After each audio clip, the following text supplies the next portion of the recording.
want to make sure that I acknowledge the sponsor of the show, Tiege Hanley, because Tiege Hanley sent me this new pack.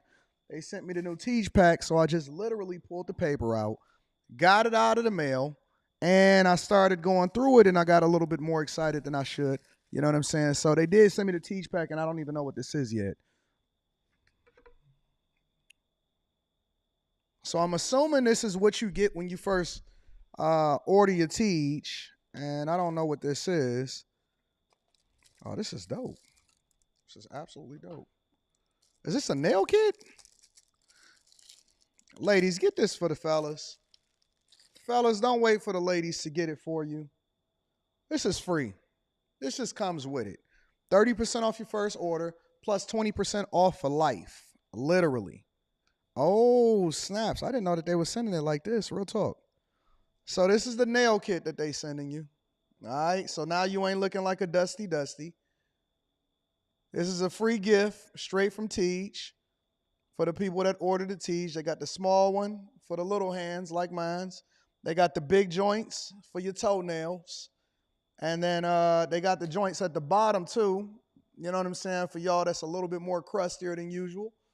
All right. So that's one of the free gifts that Tiege got inside of the pack. And then what is this? Says squeeze a quarter-size amount of Tiege Hanley body wash on the center of the wet bristles. Lather, scrub, rinse, and repeat for the perfectly satisfying wash every time. So that's inside of there also, right? Ooh, I can get my rubber ducky on right here. You know what I'm saying? So shout out to Tiege for sending me that uncomplicated skincare for men. And then what we got in here? We got the actual Tiege pack, right? So this is the normal Tiege pack. But then they gave me the supersized joint for the people. They wanted me to show the people exactly what they got when they ordered that first Tiege pack, when you're getting your 30% off your first order, and then you get your free gifts. You get 2 free gifts, and then the 20% off for life. So the 20% off for life is a new thing. And, dang, I ain't even got my keys on me to open this up. Maybe I can use the little nail clipper thing. I ain't got to buy no nail clipper for my new joint downtown. And then you get all of the washes, all of the scrubs, all of the AM, the PMs, and all of that stuff. So you got the whole thing inside of there for you to make sure you take care of yourself. But you got to make sure you take care of it every day, right? We don't want to miss days. We don't want to be looking like dusties. It does not absolve you from being able to make sure that you brush your teeth. Brush your teeth. It don't fix the teeth problem. Don't fix you ironing your clothes. Don't fix you being able to take care of your business. But it absolutely makes sure that your skin is phenomenal, even when you're going between shaves. You know what I'm saying? So shout out to Tiege Hanley. We absolutely appreciate you. Thank you for continuing to hold us down. I might do an official Tiege commercial, but I like just talking authentically to the people. I like giving the people the authentic look of what it is that you're dealing with, and I want you to hear from me personally. Because anybody can do that little pitch and they can make some little videos, but very few of us can actually speak to the products of exactly what it is that you're supposed to use. So yeah, Tiege Hanley, 30% off your first order and then 20% off for life. That's the Anton Daniels pack, 20% off for life. Using any other Tiege pack, make sure that you go ahead and let that go. And make sure you tap into the link that's in the description and take care of it, all right?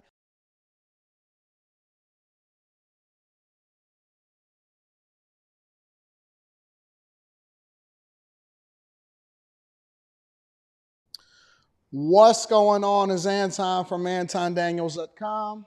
I appreciate you guys for continuing to rock with me. Thank you for tuning in for another edition of the Millionaire Morning Show. I'm your host, Anton Daniels, and it is Tuesday, August 6, 2024, year of our Lord. What up, friends and family? I appreciate y'all for continuing to rock out with me. Man, it seemed like it should be like Thursday or something, right? Don't it feel like it should be Thursday or something? But it's only Tuesday. It's only Tuesday. That's a blessing. It's all right.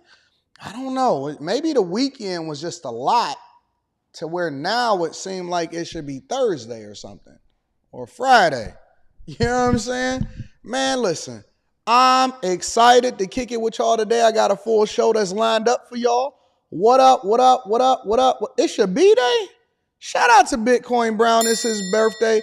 Bitcoin Brown, happy birthday, big dog. We appreciate you. Thank you for continuing to rock out with us. Celebrations is in order. It's always a great celebration to make it around the sun. One more time. One more time. Shout out to Bitcoin Brown. Can everybody in the chat wish Bitcoin Brown a happy birthday? I appreciate y'all. Let's rock out. Anike. Yeah, what up, what up, what up? All right, y'all. So we got a full show lined up for y'all today. I'm going to try to keep it around the 2-hour mark. It might go to 2:10, 2:15, but we going to make sure that we power through every single subject because this is an action-packed, financial, also paying attention to what's going on across the pond. And then we definitely want to keep in tune with what's going on politically, financially, safety-wise, everything. Let me read a couple of the super chats, and then we're going to go ahead and get started with the show. First and foremost, I want to give a shout out to the sponsor of the show, Tiege Hanley. 40% off your first order, 20% off for life. If you are not a part of the Tiege family, then I would suggest that you do so. Get in tune, get with it, and let's play along. Let's get it, y'all. Come on, man. Take care of your business. Also, on top of that, I dropped the Patreon exclusive interview yesterday. For those of you that did not watch it, it's chock full of game. Got a lot of information, financial information into it. And so y'all might want to check that out. All right. So we're going to be dropping content all this week. If you are not a bag chaser, if you're not a part of the Patreon, link is in the description as well as pinned to the top of the chat. And before I read super chats, actually, you know what? Let me read some of the super chats and I'm going to read the cash apps. Enos Luby says, good day, AD. Bag chasers, that Trump on Aiden Ross show was a genius move. Straight talk, straight answers. Trump is definitely expanding his reach. Next stop, the Millionaire Morning Show. Shout out to Trump. I did see that. I see that pop up on my algorithm. I did not watch the full interview because I was so busy yesterday. But I do plan on checking that out. Shout out to Illadre says, Anton, always keeping it a buck. Man, listen, I can't do nothing but keep it real because it's a lot of real things happening in these streets. I want to give a shout out to Lawrence Bayerly. Shout out to Lawrence Bayerly. Thank you, my friend, for supporting the platform. Mike That Dude always holding me down. Thank you to Mike That Dude on Cash App. And then I want to give a shout out to ESDC. Easy Money C in the building. Shout out to Easy Money C. I appreciate y'all. Everybody that support on the platform, absolutely. King Stennis says, guy on Pop the Balloon flew a chick out the country and she left him. Oh, my God. Where that's at? Send that to me so we can talk about that on After Hours. King Stennis, send that to me so we can talk about it on After Hours. Oh, man, y'all still getting finessed. Didn't I tell y'all? Did I not have a conversation with y'all about this last night on Q Show? Did y'all enjoy Q Show? It was more than 3,000 people that was holding on and having that late night live stream with us last night. Let me get a round of applause for the people. Q doing a phenomenal job putting together the panelists, the subjects, and all in between. Thank you, Q. Thank you, Island Gal Q, for continuing to rock out and doing awesome things. We love her, and she has been a part of the team for a while, which means she's been busting down bags for a while. But she's also been a very, very vital part of this team. So I want to give a shout out to Island Girl Q. I appreciation, Island Gal. I rock with you. Hey, Kingston, send that to me at Anton Daniels 413 at gmail.com. Anton Daniels 413 at gmail.com. We might have to cover that on After Hours tonight. We might have to cover it. He flew to Greece. Oh, no. I will tell you this. I'm going to tell y'all one thing. Yeah, the other day I was out. Was that yesterday? I'm out and about and I'm kicking it. And I see somebody like this. They was on the track. You know what that mean? You know what that mean? It was recording me. Now, I can't say nothing because, A, I know what the game is. And then number two, you can't tell somebody not to record you in a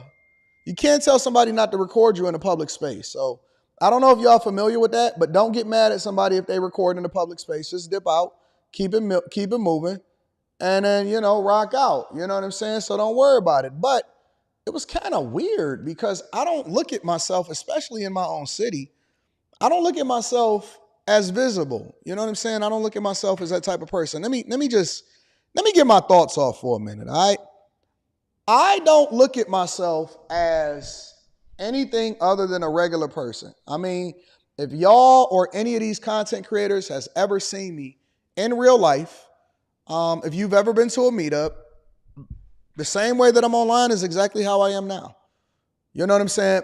I think that I was blessed earlier in my life, and we're going to get into the show shortly.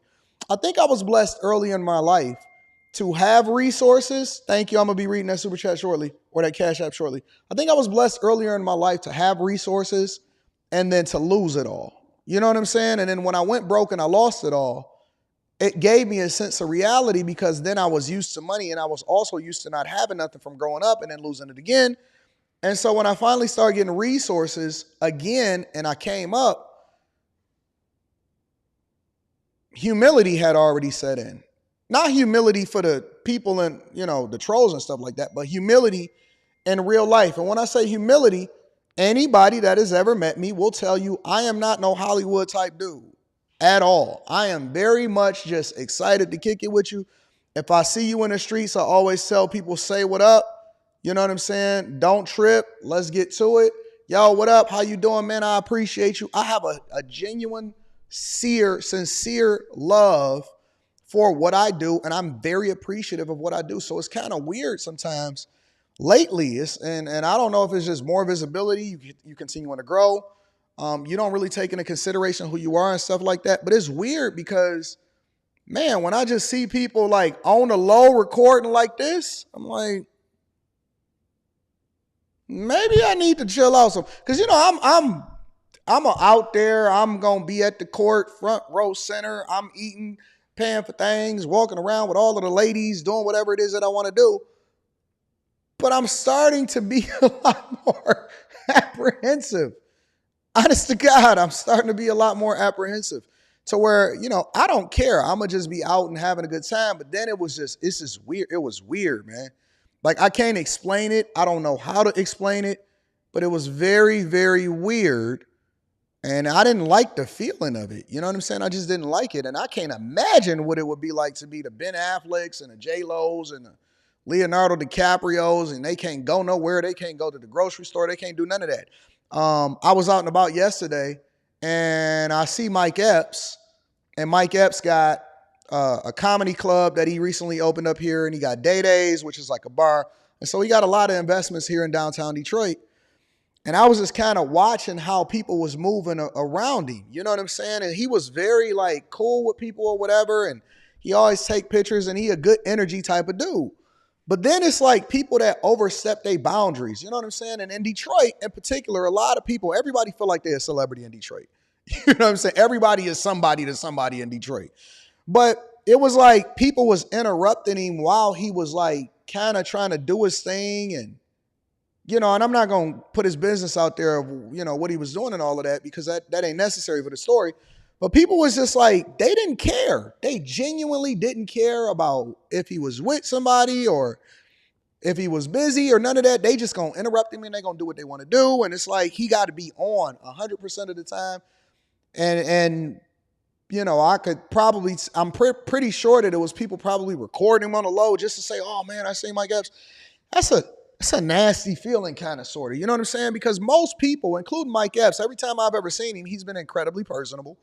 He has had no airs about him. A lot of times he walk around by himself, and so it's weird.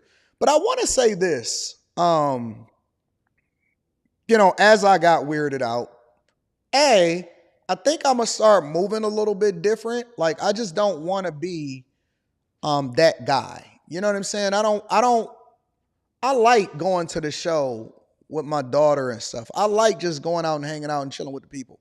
And so rather than feeling weirded out, I'd rather make adjustments. That's number one. Number two, I want to say this also because a content creator hit me up and was like, oh, I'm feeling some type of way about the fact that you did a reaction video. And of course it was a woman. Content creator hit me up and was saying they was feeling some type of way. Actually, they didn't hit me up. They tagged me in something, and then they was, having a conversation. And so we was kind of going back and forth in the comments. And I guess they realized that they was overly sensitive, and they wound up removing a video and all of this other stuff, right? Which I don't care. But here's the thing. This is the real lesson in this. And I'm going to read the super chats. Thank you to everybody holding me down. All right. Here's the thing. Content creators, y'all got to get thicker skin. You have to get thicker skin. Do not, I don't care what you do. I don't care if you're on YouTube. I don't care if you're on TikTok, Instagram, or whatever. If you want to classify yourself as a content creator, as a matter of fact, let's not even say content creators. People that want to put every detail of their thought and their business online, you're going to have to understand that other people is going to react to it and they're going to feel some type of way about it. Now, I do feel like there should be rules to the game, but you can't force anybody to do anything. You shouldn't talk about, you know what I'm saying? Shouldn't deep dive into other things that's not content creation. So, I would never go after somebody's husband or anything like that in particular unless they wanted to insert themselves into a conversation. But if you decide that you want to be a content creator and you spill all of your guts, like I'll give you an example, right? One of the girls that had got kind of bothered by the reaction video that you guys had sent me was the chick that had got her, I'm sorry, it's funny. The chick that had got her Uber Tesla repoed. She on there coughing, sneezing in her hands, and then rubbing her hair and stuff. And so in the reaction video, I'm paying attention to the content in the video. I'm like, man, that's wild. Like, ooh, you know what I'm saying? You sneezing and you going in your hands and touching your hair and, you out here down bad, telling all of your business and all of that stuff. And so you've monetized it and you're making money and you begging people in order to donate and go to your stuff and all of this stuff and you making money from it. Okay, cool. So you made this available for the general public, but now you only want to hear it. And the people in my chat, they know.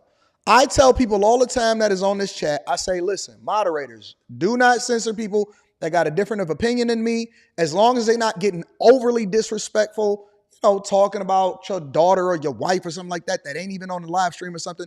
That's completely different. But if I have an opinion and I put it out there, I'm not tripping on whether or not people want to react to it and they have a difference of opinion or they feel some type of way. If I say, well, listen, I'm rolling with Trump or Kamala Harris is trash or blah, blah, blah, blah, blah. If somebody say, no, you trash and I disagree with you, okay, cool. And so when you put yourself out there or you give your opinion, you can't then tell people how they supposed to respond to it or whether they got a difference of opinion with you.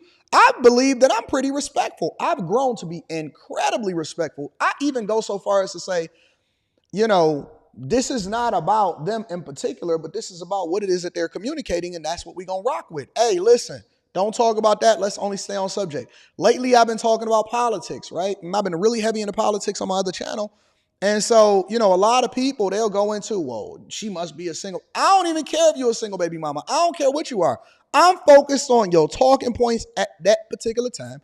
And that's what it is that I do. But you got to understand when you insert this game and you want to make sure that you getting your stuff off and you making yourself available to the general public and you telling all of your business and you saying how you got repoed and you getting homeless and all of this stuff. Everybody not going to agree with you and everybody is not going to rock out with you. So if you want to get into this content creation game, I'm going to just tell you, A, it's hard, B, it's savage, and C, you're going to have to develop thicker skin. I didn't make the rules of the game. This is the way that it's always been. You're going to have thick skin. And you also going to have to learn how to monetize the hate. That's the gem. Because, I'm not just going to tell you to have thick skin without giving you a solution to your problem. You got to understand that hate and love is the same energy. It's the same energy. It takes just as much energy to hate as it does to love. But they both come with money. As a matter of fact, I've learned in my content creation journey, because I'm an OG in this thing, I've learned that people that hate in a lot of instances are more profitable than people that love you. Or people that are fair weather fans, I don't even care about them. I love people that hate. As a matter of fact, I lean into it. So when I see people when they say, oh, I hate him, he bragging or whatever. Wait a minute, hold on. That generates an emotion. Because the worst thing that you can do, and this is some game for y'all to get some thicker skin, the worst thing that you can do as a content creator is be forgettable. If people don't care, then that's a problem. If people don't do reaction videos, that's why I be laughing at a lot of these guys and they be feeling some type of way.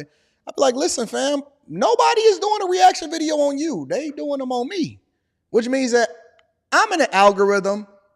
I'm hot right now. I'm going to be trending and I'm going to make a lot of money from this. The most money that I make in these months is when people feel some type of way about some of the stuff that I say. And the bag chaser, shout out to the Patreon members. You see my deposits, you see what goes on, and so you see how it plays out. And so what y'all gonna have to understand is that hate, and I call it the Mayweather effect, is they gonna pay to see you lose or they gonna pay to see you win. They gonna give you those watch hours. Either way, but make sure that they pay. Leverage the visibility. If somebody with a huge platform does a reaction video to you, either way, and especially somebody like me that always link back to the content creator and give them credit or tell people, hey, listen, if you like it or you don't like it, go and talk about it.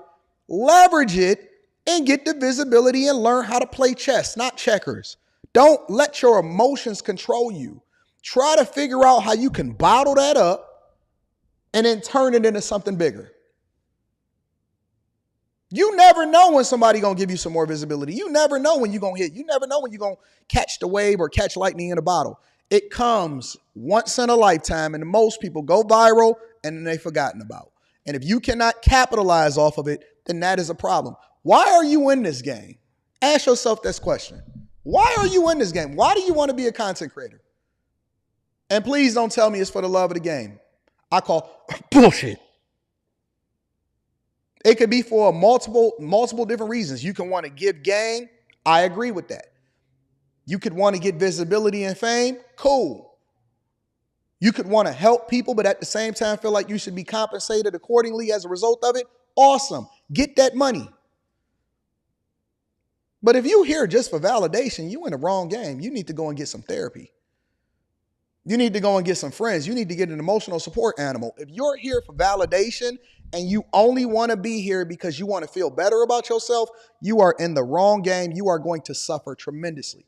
Nobody cares about your feelings. They only care about whether you A, entertaining them, B, giving them some information, or C, pushing the narrative and moving the needle forward. That's it. If you want to be in this content creation game, if you pick up that phone or you pick up that device or you put that camera on and you feeling some type of way because people don't agree with you or somebody come back at you with a bigger platform or whatever it is that they want to do, then you going to have to develop some thicker skin. If you're going to run for politics, I would never, at this point in my life, based off of what it is that I see, I don't want to run for politics because they will rip everything about your life apart. They will go after your kinfolk, skin folk, kid folk, all of that. I understand the game. I don't want to be a part of it. I understand what comes along with corporate America. When I turned the camera on, I said, listen, I can't say where it is that I work, or I'm going to have to be careful what I say until I get to a certain point. Then I'm going to turn the camera on. Then I'm going to be okay with whatever the consequences is that come along with it. It's rules to the game, and you can't control the rules. The only thing you can do is determine whether or not you want to get in the game in the first place. If you get in this game, get some thick skin. Learn how to monetize it. Put your big girl and your big boy panties on. Not the big boy panties. Put your big girl and your big boy panties on. And know that it's going to come with some visibility that you may not want, or your parents may find something out, or all of that type of stuff. I'm also aware that, okay, well, Anton, you're growing, you're getting a bigger platform, you're getting more visibility. Now you got to move a little bit different. You got to move a little bit different. I can't just be out in the streets all the time now. That's the rules of the game. I'm well compensated as a result of it, so I'm not ever going to look for nobody to feel sorry for me, but it's rules to the game. It's rules to the game. And everybody want to be famous, and everybody want to get in this game, and everybody want to be a content creator until they see that other side of the game. I'm never, ever going to lose sleep over a person that has no profile picture, that feels some type of way about you in the comments at the same time they giving you money and making sure that they give you those watch hours and visibility. I will never, ever feel bad about that. Y'all going to have to get some thick skin. I don't know where they got this group of extra sensitive content creators that's out now, but nobody is going to stop. Nothing changes. It happens to us all. You're not special. Get in the game, coach, and learn how to monetize people's hate for you just as much as you're looking for the love. Listen, if you love me, but this is not profitable, I'm good. If you hate me, but we make a bunch of money as a result of it, I'm with that. You're missing the gem. Do you want to be liked, or do you want to be rich? Do you want to be liked, or do you want to be rich? If you can't not discern the options between the two, then hold off until you can so you can make an informed decision on whether or not you should be in this game. All right, let's go ahead and get started with the show. I love you too, Manders. I love you too, Manders. Thank you for rocking out with me. Thank you for everybody that continues to hold me down. I appreciate y'all. We got a good show lined up for y'all today. Thank you for continuing to support the platform. Make sure you hit a like for the algorithm, subscribe to the channel, turn on your notifications. Let me read some of these super chats, and then we're going to get into the show. Send in my contribution for the day. Thank you, Seeker of Truth. I appreciate you. Montre Gibson says, congrats on adding the Fox News bag. I didn't see the chess move coming. It's well deserved. Happy birthday, Bitcoin Brown. Happy birthday, Bitcoin, and thank you, Montre. I appreciate you. Elizabeth says, do you ever hear anyone express concern over incoming debt crisis? We're going to talk about it today. We are a few years away from an interest spending, borrowing money, printing death spiral, and now all of the discretionary spending is borrowed. We're going to get into that later on today. I plan on making this a money show. Say Max says, AD, good morning. I shared this with my family and friends and girlfriends. Stay safe. Or it's safe to say, I'm single now. Don't worry about it. You just vetted out the people that wasn't supposed to be in your life. Sorry, Anton, you're not regular anymore. In my mind, I am. In my mind, I am. Carolina's own DJ K Smooth says, good morning, AD. Can a presidential candidate truly be trusted to effectively reverse the downward spiral of the economy without revisiting or revising or trashing the Federal Reserve Act in its current form? No.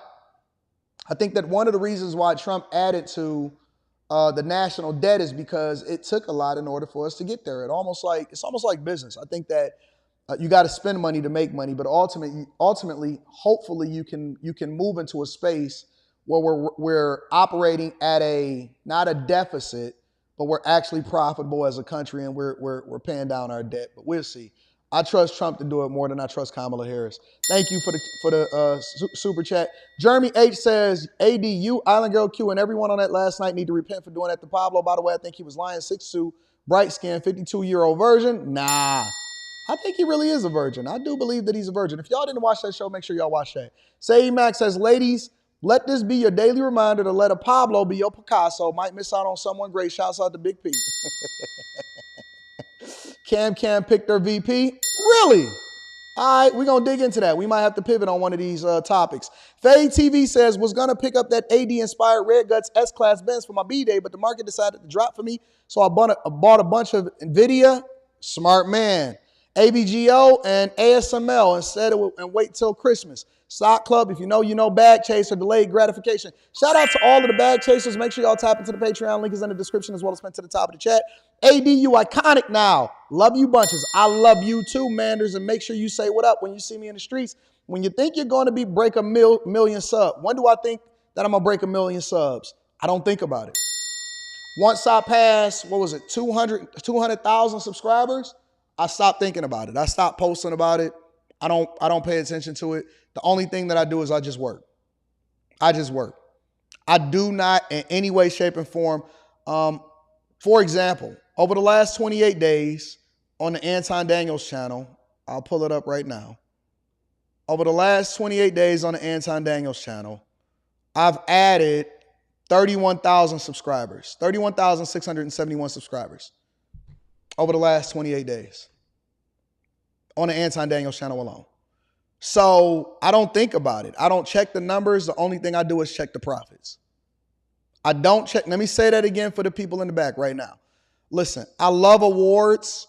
I love accolades. I love, but I like profitability more.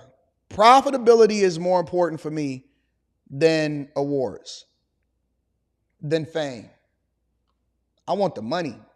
I build my own accolades by building these houses. Those are my trophies. You know what I'm saying? My rental properties that I build is my trophy. So I'm working on it. I'm going to just work. That's all I'm going to do is I'm going to work. I'm going to just keep on working. Kamala picked Tim Waltz as her VP guest. Josh Shapiro was too Jewish for her base. All right, I'm going to deep dive into that. We're going to get into that a little later on in the show. Thank y'all for supporting the platform. Thank y'all for continuing to hold me down. I appreciate y'all. I love y'all. Let's get into it. Man, I might have to pivot. Let me see what's going on. Cam picks a beat. We're going to deep dive into that. I'll get into that on the Anton Daniels channel. We got a strict show. that I want to go ahead and have a conversation with y'all about. So let's get into it, y'all. First things first, quick hits. Quick hits is a segment of the show that we don't necessarily think that we need to break down and keep y'all informed about everything in an individual segment, but we definitely want to keep y'all up to date on what's going on in these streets. First things first, remember the kicker that played for Kansas City that had such controversial comments when he was addressing a private college at their commencement speech? Well, guess what? He is now the highest paid kicker in the history of the NFL, which is basically telling you that you don't always have to compromise your values just to make sure that you make other people feel good, especially when you're not doing nothing wrong. Let's rock out. This morning, Kansas City Chiefs kicker Harrison Butker has made history just months after coming under fire for polarizing comments. That is now 9 consecutive makes from outside 50 for Butker. The team and its veteran kicker, who helped propel the Chiefs to Super Bowl champions, have reached a deal on a 4-year contract extension worth nearly $26 million, the largest contract ever for an NFL kicker. Butker made waves back in May with his commencement speech at a Catholic school in Kansas, addressing the female graduates. I think it is you, the women, who have had the most diabolical lies told to you. How many of you are sitting here now, about to cross this stage, and are thinking about all the promotions and titles you are going to get in your career? Some of you may go on to lead successful careers in the world, but I would venture to guess that the majority of you are most excited about your marriage and the children you will bring into this world. He also referred to Pride Month as a deadly sin. Not the deadly sin sort of pride that has an entire month dedicated to it, but the true God-centered pride. The crowd giving Butker a standing ovation. Many critics called for the Chiefs to release him, but Patrick Mahomes and coach Andy Reid quickly defended Butker's right to his opinions. Butker isn't the only Chief making headlines. Wide receiver Rashee Rice reportedly got into a scuffle at training camp yesterday, throwing the ball at a linebacker. He's facing criminal charges after he and a former college teammate were involved in this multi-vehicle hit-and-run crash in Dallas in March. So the point is that you don't always have to compromise your values to think that you get into a bag or think that you're missing out on a bag. When you are great at what you do, and when you stand up for truth and you're not interdependent on other people in order to validate you, sometimes, most times, God will be a fence. And if you are the best kicker in the NFL, it's a good chance that you're going to be the highest paid one at that. So let me give a round of applause and a congratulations for that. Shout out to him. I'm going to read that super chat shortly, Les. Also on top of that, brokers over in New York is now trying to work on a deal with Uber and Lyft in order to end the lockouts. A lot of y'all not familiar with lockouts, but take a look. Well, it's being touted as a victory, a deal reached between Uber and Lyft in New York City to reduce the lockouts that drivers face on these popular ride-sharing apps. But the union representing those drivers is not celebrating. Yes, Fox 5's Teresa Priolo tells us the head of the union going so far as to call it a phony deal. The biggest issue is job security. It used to be driving for Uber and Lyft was a solid side hustle or money-making gig, a dependable way to support your family. But now drivers say it is anything but. Right now it seems like they turn it off whenever they want, and then if it's not, then you got to go home, or if it's not favorable at the time. Ride-share drivers have been dealing with company lockouts since June, a way they say for Uber and Lyft to take advantage of a TLC loophole that requires minimum pay even when idling. Instead of paying, the app locks them out, and often the apps lock out together, like we saw tonight. So before it used to be like Uber, they lock you off, then you turn left hand. You pick up, you compensate the time, you wasted with Uber. But now, like yesterday morning, I woke up, both of them, they're not working. The TLC and the city announced Wednesday they're phasing out the lockouts as long as Lyft maintains an annual utilization rate of at least 50%. This is a pathway for them to the middle class, and it allows them to continue to work. This is a deal that provides relief and provides more money in their pockets immediately. But the union representing the drivers calls it phony. There's nothing real here. The Uber lockouts are actually still going to continue. Lyft lockouts are likely to intensify. Both companies are going to get away with not having paid drivers properly during all these months throughout the year. We reached out to Uber and Lyft. Lyft responded, quote, Lyft supports an environment that allows New York City drivers to earn whenever and however they want while driving on the Lyft platform. In talking with the union, they tell us if these lockouts don't end, they're willing to go on strike. I never understood the idea of how you can unionize gig work. Honest to God. Like, I know over in New York, they did the same thing that California did, except for how they played it was California made sure that they raised minimum wage for fast food workers past $20 an hour. New York did the same thing, except for they did it with gig workers. Gig workers are literally 1099 contractors. But over in New York, they then unionized, and they got to a point to where they was trying to basically force Uber and Lyft to pay them as employees. Why would I want to be paid as an employee, and why would I want to be unionized? Doesn't make sense. I'm going to be honest with you. Why am I not looking at this anything other than a side hustle or an opportunity to be able to leverage it if you want to get a bunch of black cars to make a whole bunch of money? I don't understand how people think. I don't understand how people even make a lifetime out of a career out of a hustle.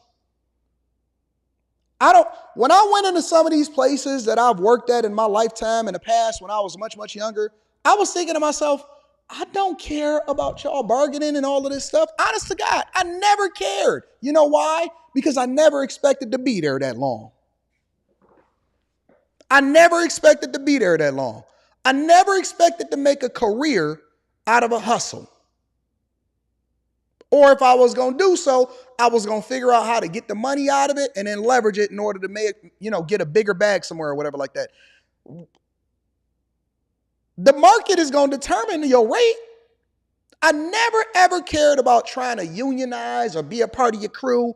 I was okay with doing sales, 100% commission, because if I was going to eat what that's what this is. You eat what you kill. How good you are as an entertainer. Listen, people all the time, they say stuff like, oh man, ain't no more money in podcasting. Ain't no more money in content creation. They not giving out a bag and all of this stuff. If you're a part of my Patreon and you see my deposits, you'll be like, Anton is more and more profitable every single year. Anton is more and more profitable every single year. We going after new sponsors right now. Just developed a new media kit over the weekend going after new sponsors, and they are responding. You know what they respond to? Numbers. Numbers. That's what they respond to. You do over 100 million views and millions of hours of watch time across multiple different platforms, the negotiations is different. It's not that it's oversaturated. It may be, but the cream is going to rise to the top. And so I don't really care how many I don't care how many NBA players jump in. I don't care who famous start a podcast. I heard that Michelle Obama was supposed to start one. Meghan Markle was supposed to start one. I see people flame out every single day. Young, old, famous, not famous. Podcasts be trash. Skip Bayless started a podcast on his own, and that junk was garbage, trash. If you good, the market is going to respond to you. And if you see competition, you're going to have to make adjustments and get better. You eat what you kill. That's what true capitalism is. That's what this is. If we don't stream, if we don't take care of business, if we don't put out great content, if we're not great at what we do, then the people are not going to respond to it. It's a reason why people rock with us on a daily basis. Ain't nobody trying to unionize and be a part of y'all. I don't even want to be limited. I don't want to be limited on how much money I can make by then being forced to apply based off of the rules that you are trying to run in the Victim Olympics and get diversity, equity, and inclusion. I'm good. And then last but not least, the Oakland A's share their portion of the Coliseum to an African-American investment group. Check it out. The Oakland A's announced the tentative sale of their share of the Coliseum to the African-American Sports and Entertainment Group. Now, the price tag, $125 million, which is more than the recent deal made with the city of Oakland. NBC Bay Area's Ginger Conejero-Saab live for us this morning with the details. And Ginger, how does this all break down for us? Well, good morning, Marcus and Laura. As you mentioned there, the Oakland A's are making that announcement this morning that it has reached a deal to sell its share of the Coliseum to the African American Sports and Entertainment Group for $125 million. It comes just days after the same group, the African American Sports and Entertainment Group, reached a deal with the city of Oakland to sell its share of the Coliseum for $105 million. That's $20 million less than what the A's will be getting. The Oakland Police Officers Association, very quick to respond to the terms of the sale, saying in part, quote, today's announcement by the Oakland A's of the tentative sale of its portion of the Coliseum property should be a moment for reflection that our city has lost its last professional sports team. It should also be noted that the A's got $20 million more for their half of the property than Mayor Sheng Tao's sale of the city's half portion. Jesus. Mayor Sheng Tao is simply kicking the... Hey, the Oakland Police Officers Association is throwing, they throwing down, ain't they? They not taking no prisoners. They're not taking no prisoners. Can down the road and fiddling as Oakland burns from crime, disorder, and an epic economic failure under her leadership and the council majority. Jesus. End quote. Now, the terms of the payment have not yet been reached. That is according to the founder of the African American Sports and Entertainment Group, Ray Bobbitt. He shares he is excited to move forward with what he calls a critical piece to the revitalization of East Oakland. He explains why the AASEG is paying $20 million more to the A's than it is to the city. That's different from the city because the A's spent, as you know, their disposition agreement when they purchased the site from the county in 2019 required that they pay up to $5 million in over and above operating expenses. And so we also were able to buy the due diligence that they did and some of the other work product that they had when they were making their purchase. So it actually worked out to offset what they had spent. Now, also this morning, A's president Dave Cavall releasing his statement saying he is pleased to reach a deal with the AASEG. He goes on to say in part, quote, AASEG has a community-oriented vision for the long-term development of the site and will be strong stewards of the property. Their leadership and development provide substantial opportunities and benefits for East Oakland and the broader Oakland community. Now, the A's bought their share of the Coliseum for $85 million back in 2019. This is now what they're selling it at, $125 million. And the next steps for this part of the sale for Oakland Coliseum, the next steps for this will be to go to the Alameda County Board of Supervisors for their approval. And that is when we can see the next steps moving forward. In San Francisco, Tiege Hanley, NBC Bay Area News. So basically, the city got fleeced again. It really doesn't matter because Oakland is in a doom loop and they don't even have the economic activity in that city in order to survive anyway. It's a kick the can down the road mentality because just because you get a one-time payment does not mean that you're going to fill the budget holes that are to come in the future. And it's messed up. It is absolutely messed up. It's tore down over in Oakland. Honest to God, I just really feel bad. I really, really feel bad about the people that live in Oakland and how bad that city has been managed. But then at the same time, I don't feel bad because y'all been voting into this stuff to where y'all have to suffer from the results of y'all decisions for a long time anyway. So it's almost like a double-edged sword. You know what I'm saying? But anyways, ladies and gentlemen, that is your quick hits. All right, let me read some of these super chats and then we're going to continue to go on throughout the day. Man, I be multitasking, moving stuff, making screens go. Ain't Anton the best at what he do? Absolutely, I am. Les says, that's my kicker, butt kicker. he the best kicker in the NFL, so he should be get paid accordingly. Tim Walsh says, Cam running mate. It was just announced. Yep, I'm going to deal with it. I'm going to tackle it when we get off of this live stream or when we get done with all of this stuff, seeing how much time we got. But I'm definitely going to tackle it on the Anton Daniels channel. So make sure y'all subscribe to that. Forsaken Archive says, leave Pablo alone. He is more than his D. Tell me about it. Ain't got to worry about the D on that one. That's wild. Ain't no way in the world I could ever imagine not being married and being a 52-year-old virgin. Jesus, that junk was wild. Anyways, hit a like for the algorithm, subscribe to the channel, and turn on your notifications. Let's get into the show. So, first things first, ladies and gentlemen, we got to go over to the UK. Why? Because to a more extreme extent, they are pretty much sharing the same sentiments that we share when it comes to immigration and immigration into the United States of America, except for I'm assuming that they experiencing it at a worse level than we are, apparently, because they are now rioting as a result of anti-immigration, or they're against immigration into the country. So they have anti-immigration riots breaking out across the UK. Check it out. Tonight, violence and vitriol on the streets of the United Kingdom, targeting migrants and mosques in an ugly eruption of anti-immigrant sentiment.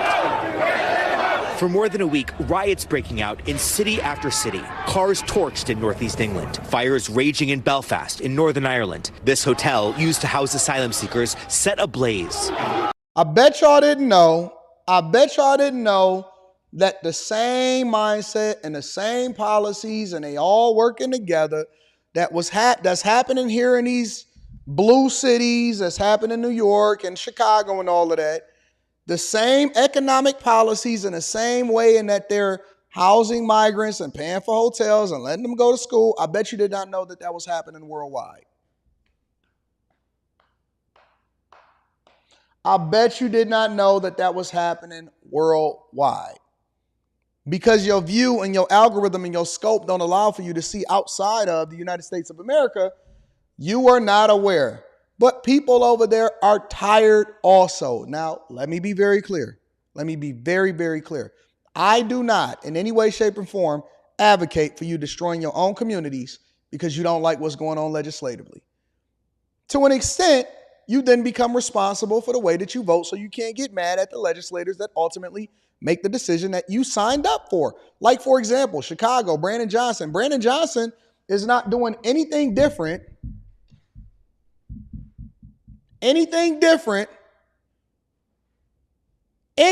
whatsoever. Brandon Johnson is not doing anything different than what he promised the people. Check this out right here. Hold on, I want to see this one. Look at Mrs. King. Ain't she supposed to be married? She says, look at that cornball in the background. I just want to know how Rita feels about your stupid post. She busted open for a real one last night. She was loving on your boy last night.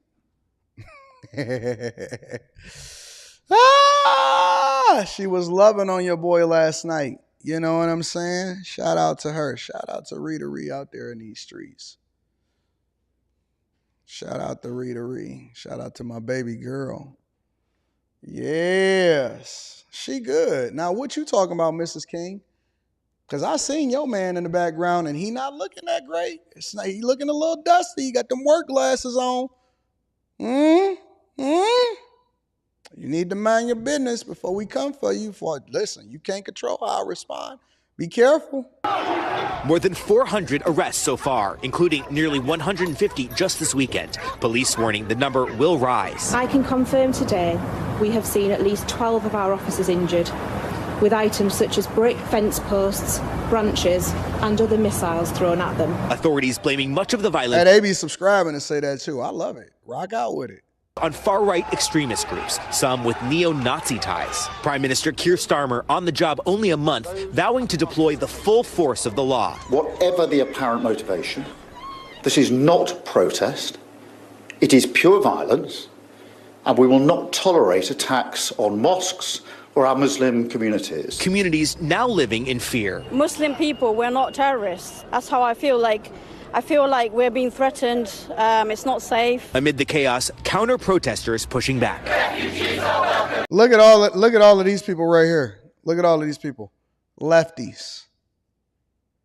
Dog, is that a Black Lives Matters?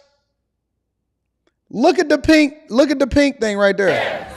Hold on, let me rewind that for a second. Did y'all see that? Safe. Amid the chaos, counter-protesters pushing back. Refugees are welcome here. Why is this happening? The immediate trigger, the murder last week of... Dog, that is a Black Lives Matter sign. It say refugees welcome, Black Lives Matters over there in the UK. Let me get a round of applause for Black Lives Matters infiltrating all the way over in the UK. Black Lives Matters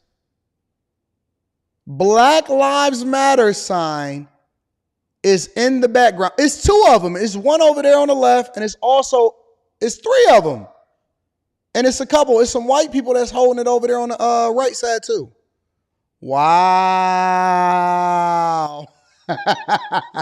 Wow. I was not aware of what was happening over there in the UK. So y'all was over there getting finessed also? Wow. What does Black Lives Matters got to do with this? Immigration, illegal immigration into y'all country. That's insane. Why is this happening? The immediate trigger, the murder last week of 3 young girls in a horrific stabbing spree. In the hours after, far-right provocateurs posted disinformation on social media.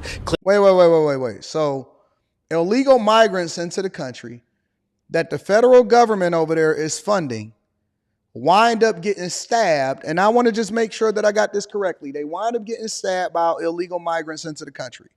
The people is tired. They pissed off. They're tired of feeling unsafe in their communities.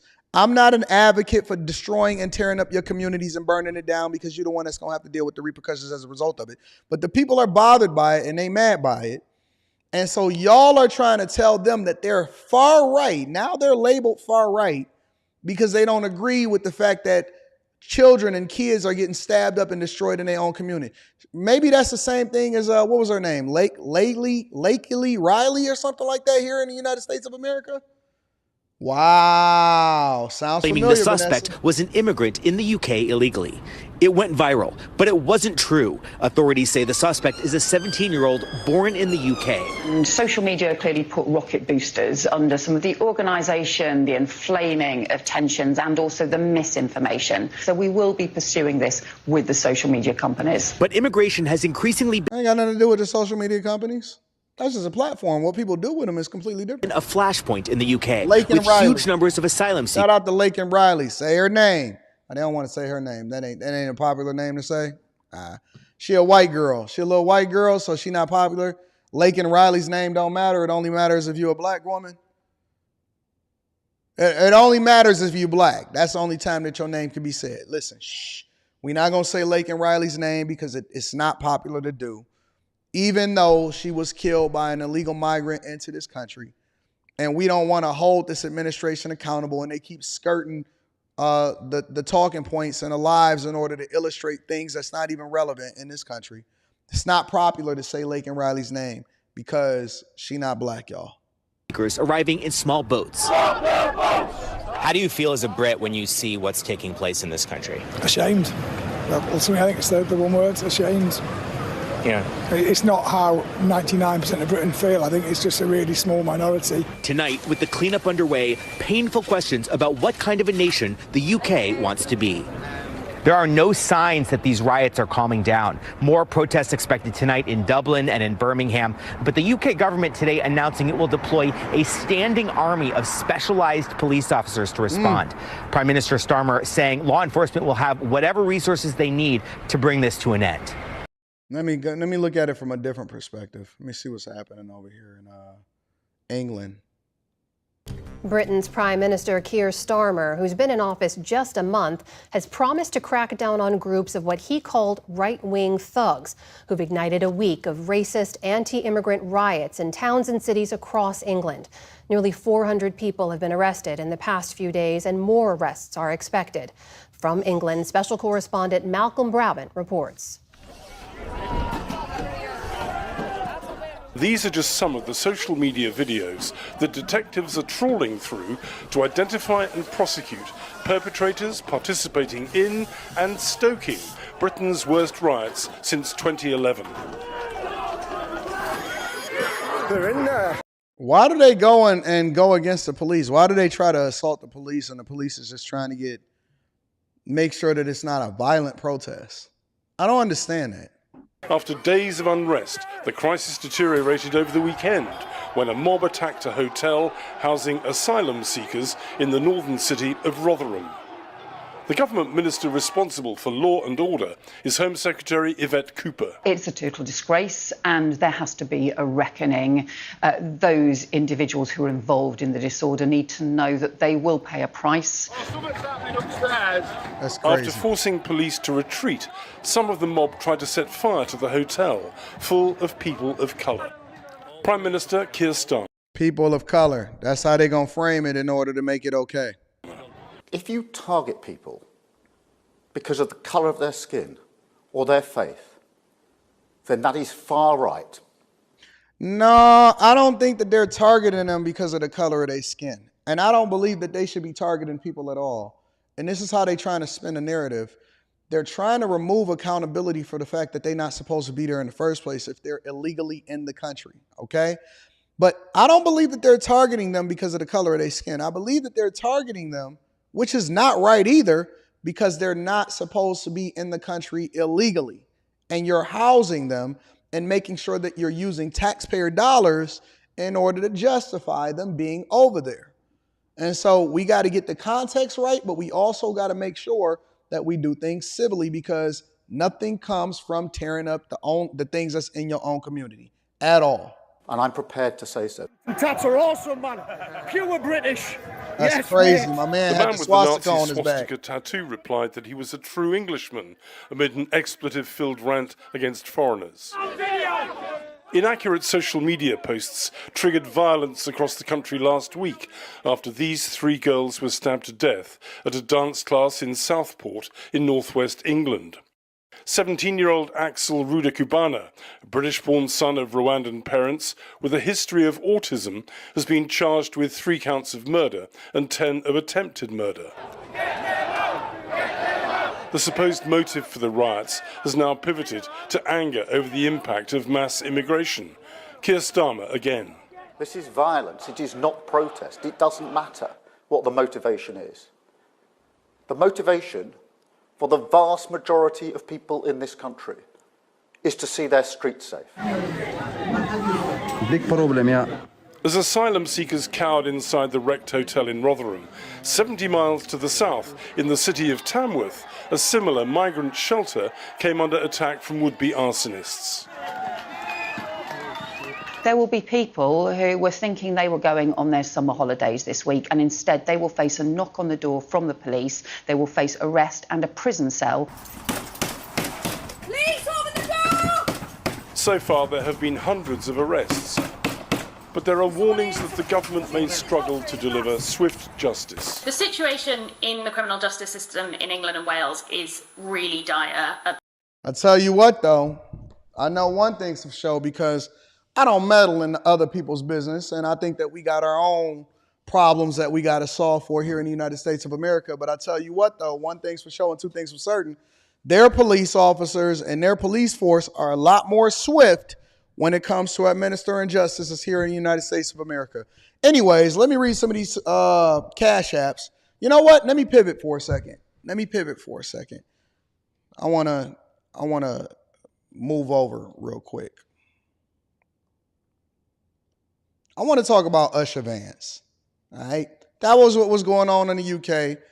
Cool. Do y'all know who Usher? I think it's not Usher, baby. Not Usher. Not none of that.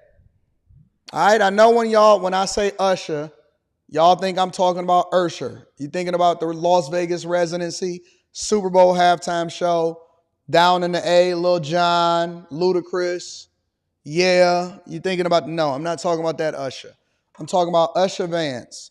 Usher Vance is the Indian wife of J.D. Vance, who was the vice presidential running mate of Donald Trump.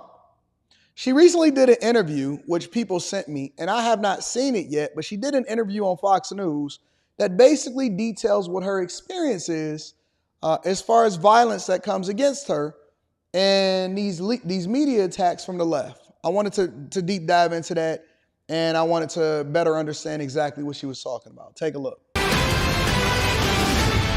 In the spotlight after JD was chosen to be the former President Trump's running mate. And we had the opportunity to go and sit down with his wife, Usha. She's really pretty, too. He met her in college. I think they went to Yale together.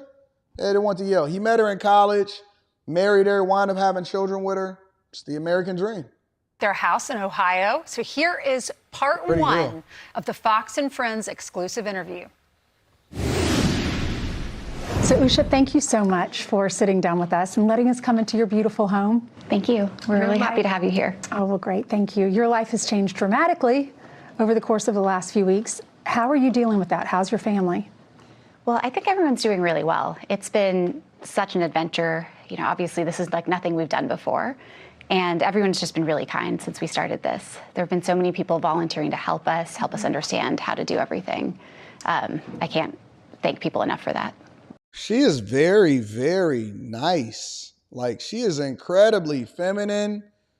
Got a good disposition. Seems like a really nice woman.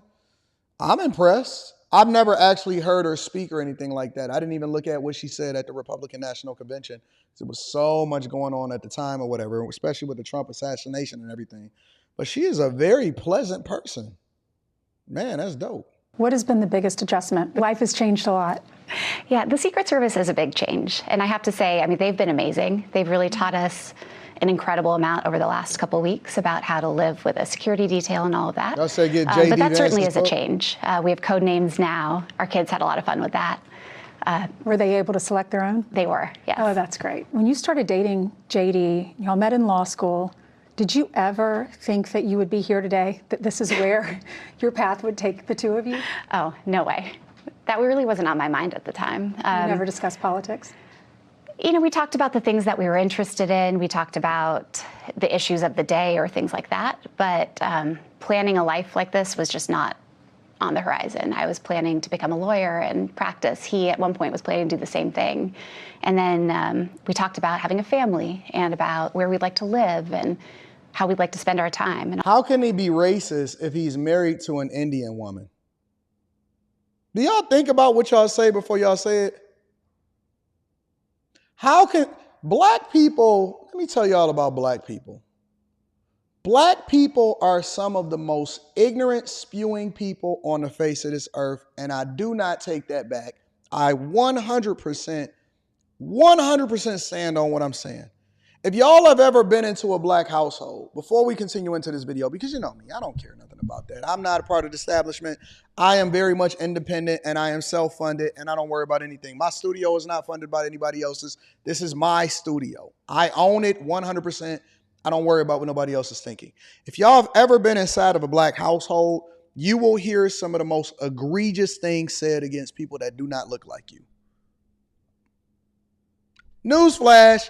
You will hear some of the wildest things about people that do not look like you. And white people, let me tell y'all something. Y'all gonna, if y'all was a fly on the wall, you would think you are nothing but dung in some of these black households.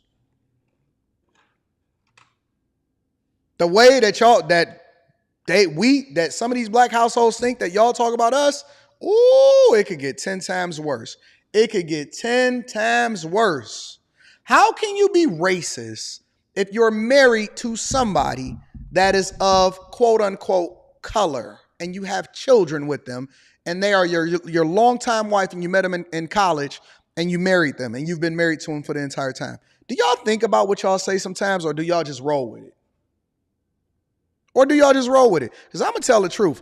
Some of the things that goes on inside of these black circles, you would not believe. You could never, ever believe some of the conversations that go on inside of a black household. You think some of the slurs that was happening during some of these world wars was bad? Oh man, go inside of these households and sit at a Thanksgiving dinner and let something come up on the TV that they don't like. I'm talking about rhetoric that if it ever got out public, they could be arrested for. Fired from their job, the whole 9 yards. It's bad. It's bad. Think about what y'all saying before y'all say it, bro. Seriously, man. That junk is not cute. Let me just say something real quick before we get into the rest of this interview. It's not cute. Grow the fuck up, bro. Grow up. Everybody not racist against you. Somebody that looks differently than you, that have a difference of opinion than you, is not necessarily by default racist. Guess what? If you don't get the job that you want and you come in with dreadlocks or you smell like weed and your lips is black, they're not hiring you because you're a piece of shit, not just because you black. Newsflash. Everybody don't have to deal with your stuff just because you think that you cool. Everybody ain't got to deal with your laziness just because you black. That's why we have a problem with diversity, equity, and inclusion, because we don't think that you deserve it just because you black. Grow up. Grow the fuck up. Everybody that don't agree with you ain't racist, bro.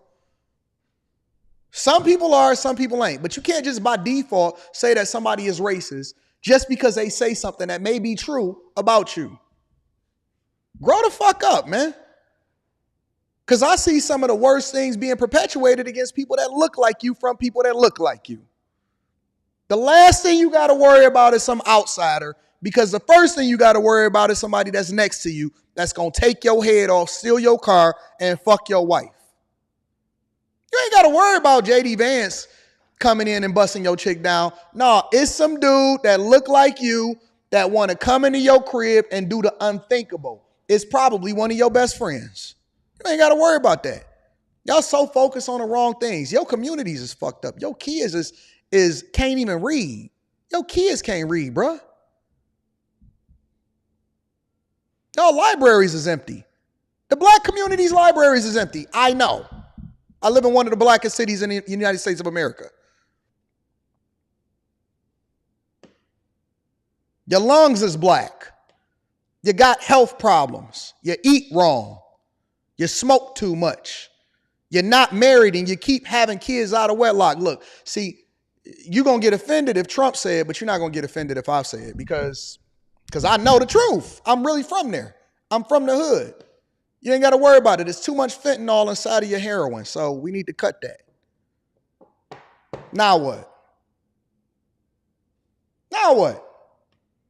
Schools is fucked up. I see y'all coming delivering my DoorDash, and your girl is getting out the car to deliver my order, and she looking at my car, and she imagining what life would be like if she wasn't having you in the seat, and the seat next to her, eating Oreos and Ho-Hos, and y'all got babies and baby seats crawling all the back of y'all car.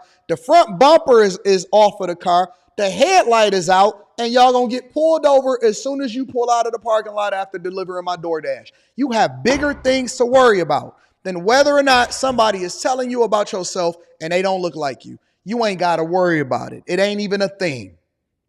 You got headlights to fix. You got a license to get. The reason that you sitting in the passenger seat is because you ain't got no license. I know your license is suspended. Driving without a license. License on suspension. Warrants, issues, problems, trouble. The last thing you should be on the internet doing is trying to figure out how much money I got. She dusty, you dusty, all y'all dusty. I don't even want to eat my DoorDash because I don't feel like y'all washed y'all hands and the car is dusty. And so I'm reluctant to take the DoorDash. I'm going to just throw it right in the trash. Skip it. I don't even want it. That DoorDash came from that dusty car with that dusty dude and that dusty woman, and they got braids, and they over there with a dusty kid crawling around, and she dusty, and she pregnant and dusty and about to have another kid. That's the last thing. You ain't even got to worry about it. You ain't got to worry about it. We ain't worried about J.D. Vance. We got to worry about you delivering my DoorDash and get my shit here on time. So tired of getting my junk late. Pick it up.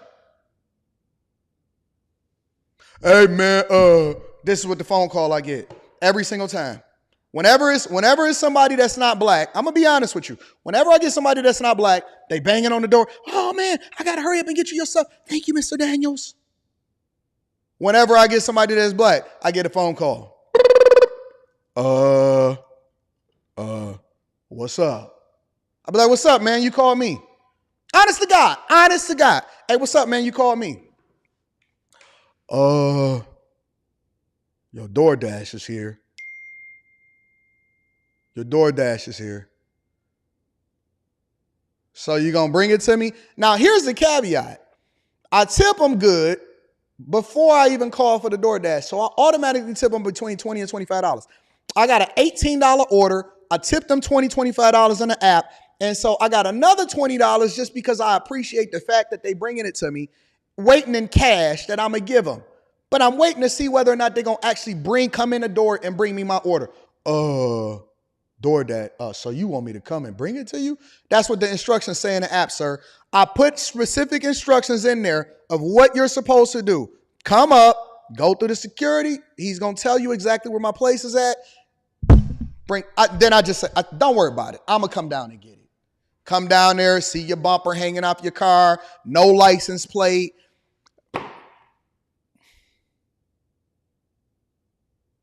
When we going to get it together? Forget J.D. Vance's wife. When we going to get it together in our own communities before we continue to start blaming other people for doing it is? Nobody held you back from driving without the license, big dog.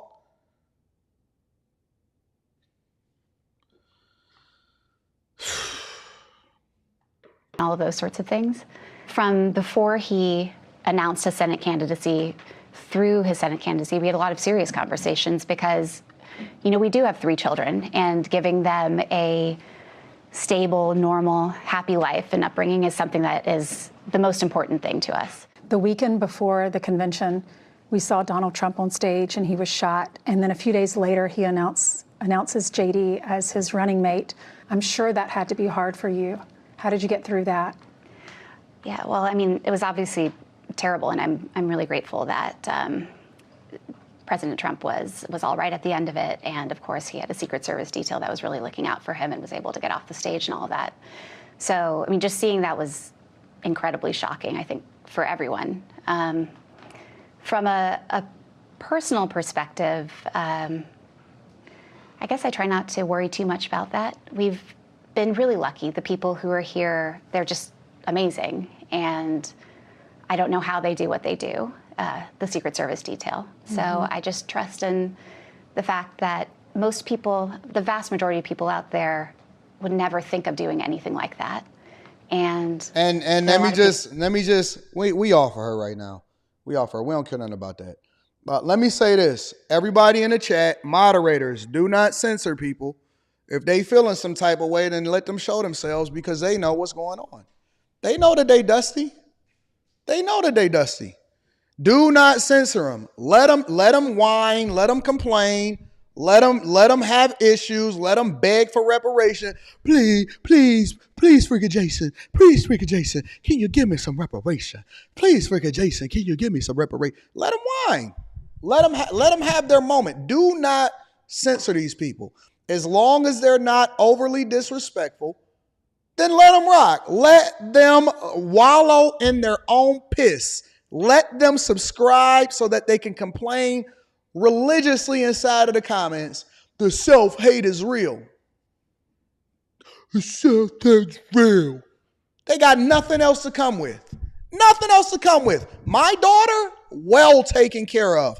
Just sent her $2,761.10 in order to pay for her trip to go to Romania. She's going to Romania. We all are as a family. My daughter taken care of.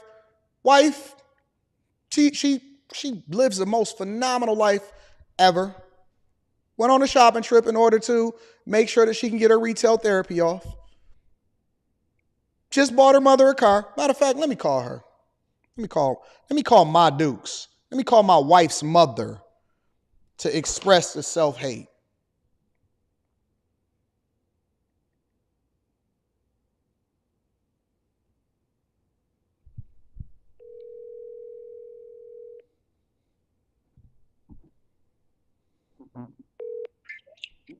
Anton. Hey, babe, how you doing? I'm good. How are you, hon? How you enjoying that new car we got you? It's good this morning. It's my first time driving it, and I got in it, and I couldn't figure out the seats. Oh, well, listen, take your time, figure out the seats. I just want to make sure that you're enjoying yourself with that new car. Oh, my goodness. Thank you so much. I told Rita, I said, did you tell Anton? I said, thank you.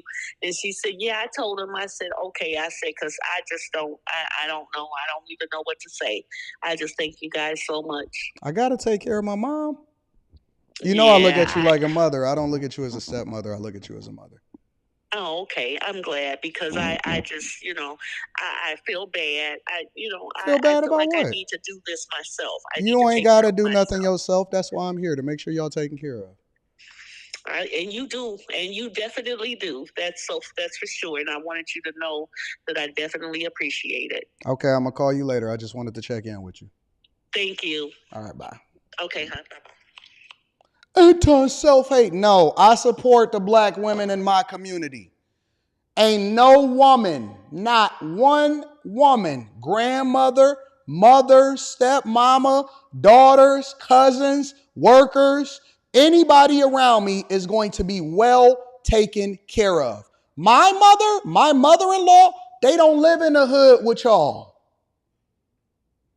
They don't have to worry about the Kia boys coming to get their stuff. They drive all new stuff. I got a Benz, she get a Benz, she get a Benz, she get a Porsche. I don't have the same issues that you have in your situation. You don't have to, listen, we don't need reparations. We got Anton Daniels from AntonDaniels.com. We don't need no reparations. My wife's mama is taken care of for the rest of her life. What you think this is? We different. Ain't no self-hate. I love my ladies. I love my dark chocolate black women just as much as I love my snow bunnies. Now, how many of your leaders, how many of the people that you think that's for your community, how many of them can make a phone call off GP and get that type of love? How many of them can get that phone call off a GP and get that type of love? They don't have to work. They live. They trying to figure out how the seats work, and they knew, oh my God, I didn't know how the seats was working. First time driving it yesterday. See, I never even said that. You made me stun on you just because. You make me do this to you. Why do you make me do this to you? Jesus Christ. Anyways, moving on. That I wasn't even intending on doing that. I was intending on making sure that I gave y'all some game on what this woman was talking about, and you had to do this to me, and I had to bring you to the front of the congregation. You know what I'm saying, Tanisha? Tell the ladies that Anton from AntonDaniels.com is different from Umar Johnson. Peace and Pan-Africanism. Peace and Pan-Africanism.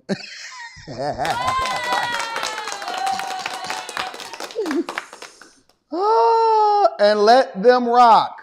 Let them rock. Do not censor them at all. Let them feel some type of way and let them type hard in the chat. Levi Lapero says, morning, Anton, hanging out with my 7-year-old daughter before I start cooking these shirts in the shop. It's a crazy world we live in. I agree with you, big dog. Thank you for supporting the platform.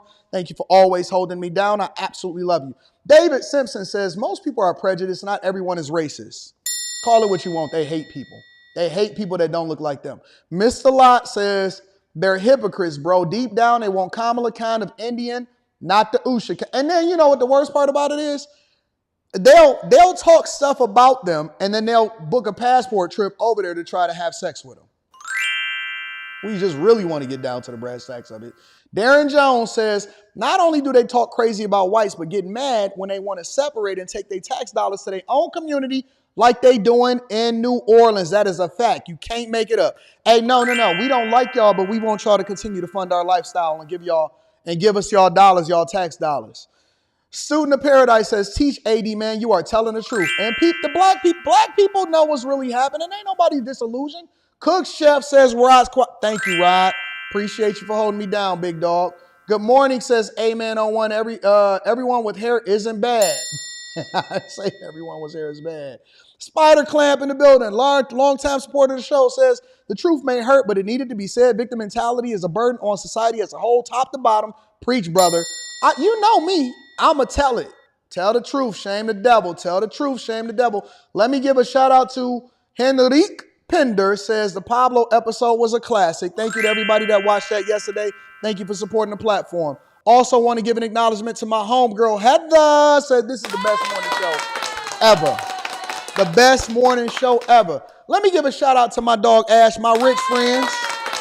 Black people are the most racist group in certain sectors of society. 17-year interracial marriage, once retired from the military, we knew there were certain communities we could never subject ourselves to. Therefore, moving back to Chicago was a big, fat no. Shout out to Ash, my rich friends. You know me, I'm going to tell it like it is. I don't rock with people based off of the color of their skin. I'm going to bring everybody to the front of the congregation. It don't matter who you are. If you are the type of person that is not aligning based off of character, we going to have a problem. So for those of y'all that's looking to rock out with a group of people that's going in the direction that you're going in, make sure you tap into the Patreon. Link is in the description, as well as pinned to the top of the chat.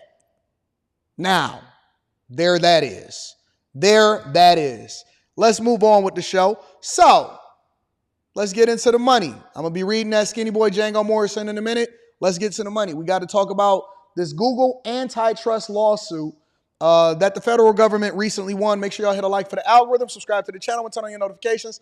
Let's rock. Breaking news this hour, a federal judge has just ruled against Google in a massive antitrust lawsuit. That suit involves its core business, online searches. NBC News business and data correspondent Brian Chung is here to help unpack all of this. Brian, this is a big win for regulators, right? Because they have been trying to argue that there was a monopoly here. Is the like slow, Molly? Is the like slow, Ari? Is the like slow, Azriel? Is the like slow, K. Cooper? Don't tell me that the likes is too low. Come on, man. What y'all doing? Y'all know that we do what we do over here. You know that we put full energy and maximum effort into what we doing over here. What you stingy with your like button? Come on, man.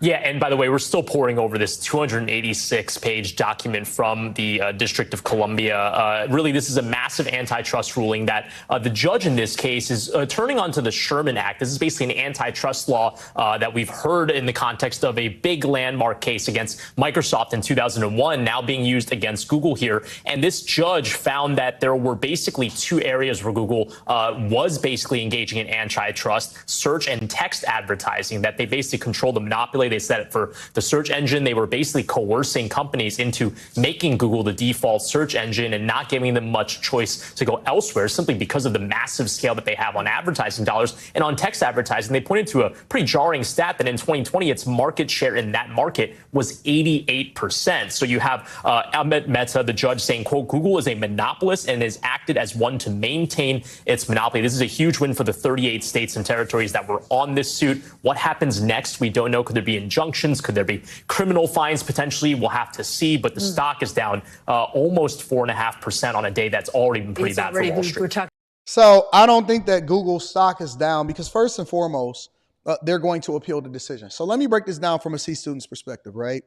Apple and Samsung, for example, they make a lot of money. And when I say a lot of money from Google in particular. So Google pays billions. And when I say billions, I'm saying tens of billions of dollars every single year to be the default search engine of Apple devices, which includes iPhones, iPads, Samsung devices, which includes whatever it is that you're looking at it on a Samsung device. And so when you then type in something in the search bar, or let's just say, for example, you go to Safari and you open up Safari and you start to type stuff in the search bar, not even in the search bar, you start typing it in general, and then by default, it automatically shows you results on Google. So Google has basically become synonymous with search. They have become synonymous with search. People don't look to use other browsers when they're trying to figure stuff out. As a matter of fact, we just say, let's Google it. Let's Google it. And so they pay and they make sure that they stay relevant when it comes to people using their browsers, because ultimately what that translates into is profits when it comes to ad revenue, AdSense, and all of that stuff. So largely a part of the $300 billion that they generate on an annual basis primarily comes from content, search, all of that, right? And so because they pay this money and they spend money on other companies in order to stay relevant when it comes to you guys using their platform in order to find out whatever it is that you need to find out, the Justice Department is trying to prevent that from happening while also incentivizing competition. So they want other players to be relevant or just as competitive as Google. And so what they did was they sued Google in an antitrust suit saying that they were a monopoly and they were preventing competition, which is what you're supposed to do in a way. They were preventing competition from being able to compete against them by spending an extraordinary amount of money for advertising space or space on devices that ultimately default searched you or default sent you into their search engine, right? But Google's argument was, listen, how is this any different than going into a grocery store and certain brands pay for space on shelves to the grocery stores in order to be eye level in the middle of whatever it is that's there. They spend on marketing, they spend on advertisement, and then they also pay grocery store owners and grocery stores in order to have that shelf space or on the end caps, because they understand that people buy things more often off of eye level. So when you go into a grocery store, you're less likely to look up, you're less likely to look down, you're more likely to look right in front of you and grab the thing that you're most familiar with that they've already advertised for you, and then you also just grab that thing off the shelf. And so their argument is, we're investing and continuing to make money on our platforms. We're not preventing competition, and we're not a monopoly. We're just making sure that we invest in what it is that people, now if people want to use another option, there are other options out there. So are you telling us that we're not supposed to compete and be the best company at what we do and what we generate the majority of our resources and thriving in this economic engine? And that is the difference between the two. It's two different arguments. And so a judge ruled against Google in this antitrust suit, but it's not the end of it, right? And so Google's going to appeal. And of course, they're going to take it up to a further decision, and it's going to be in court for a long time. And then if, for example, the judge then rules or it goes up and then they uphold whatever the original judgment from this judge that ruled against Google in this antitrust suit, what will then happen is they're not going to pay a fine. It's not going to be anything like that. It's not a traditional lawsuit. They would have to start to evaluate how they wanted to impose how Google was supposed to run their business in order to make it more competitive for the general market. So the federal government is saying competition is good, and this is good for other companies in society in order to have other options for people to be able to choose where they want to search and if they want to use Google, instead of being marketed and advertised to and then subjectively having you search on Google and then making that just a part of your normal everyday routine and ecosystem.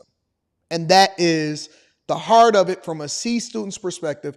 That's the heart of why this lawsuit is taking place in the first place. And it's literally taking years in order for this to go through. At the top of the hour about how bad this day is already in the stock market. So essentially this means the judge is saying Google went to other companies, like other phone companies, and made deals that they were going to use the Google search. Yeah. Well, I mean, I would not understand a monopoly. I'm breaking down to you the lawsuit. You know what really is a monopoly? I could tell you where the monopolies are. It's a lot of real monopolies that's really happening out in these streets.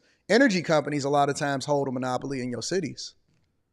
There is no competition, and they own the power lines. Absolutely, 100%. But let me continue. I don't want to get into that. And it hasn't been a major antitrust suit, I don't think, since what, the 90s? The 90s?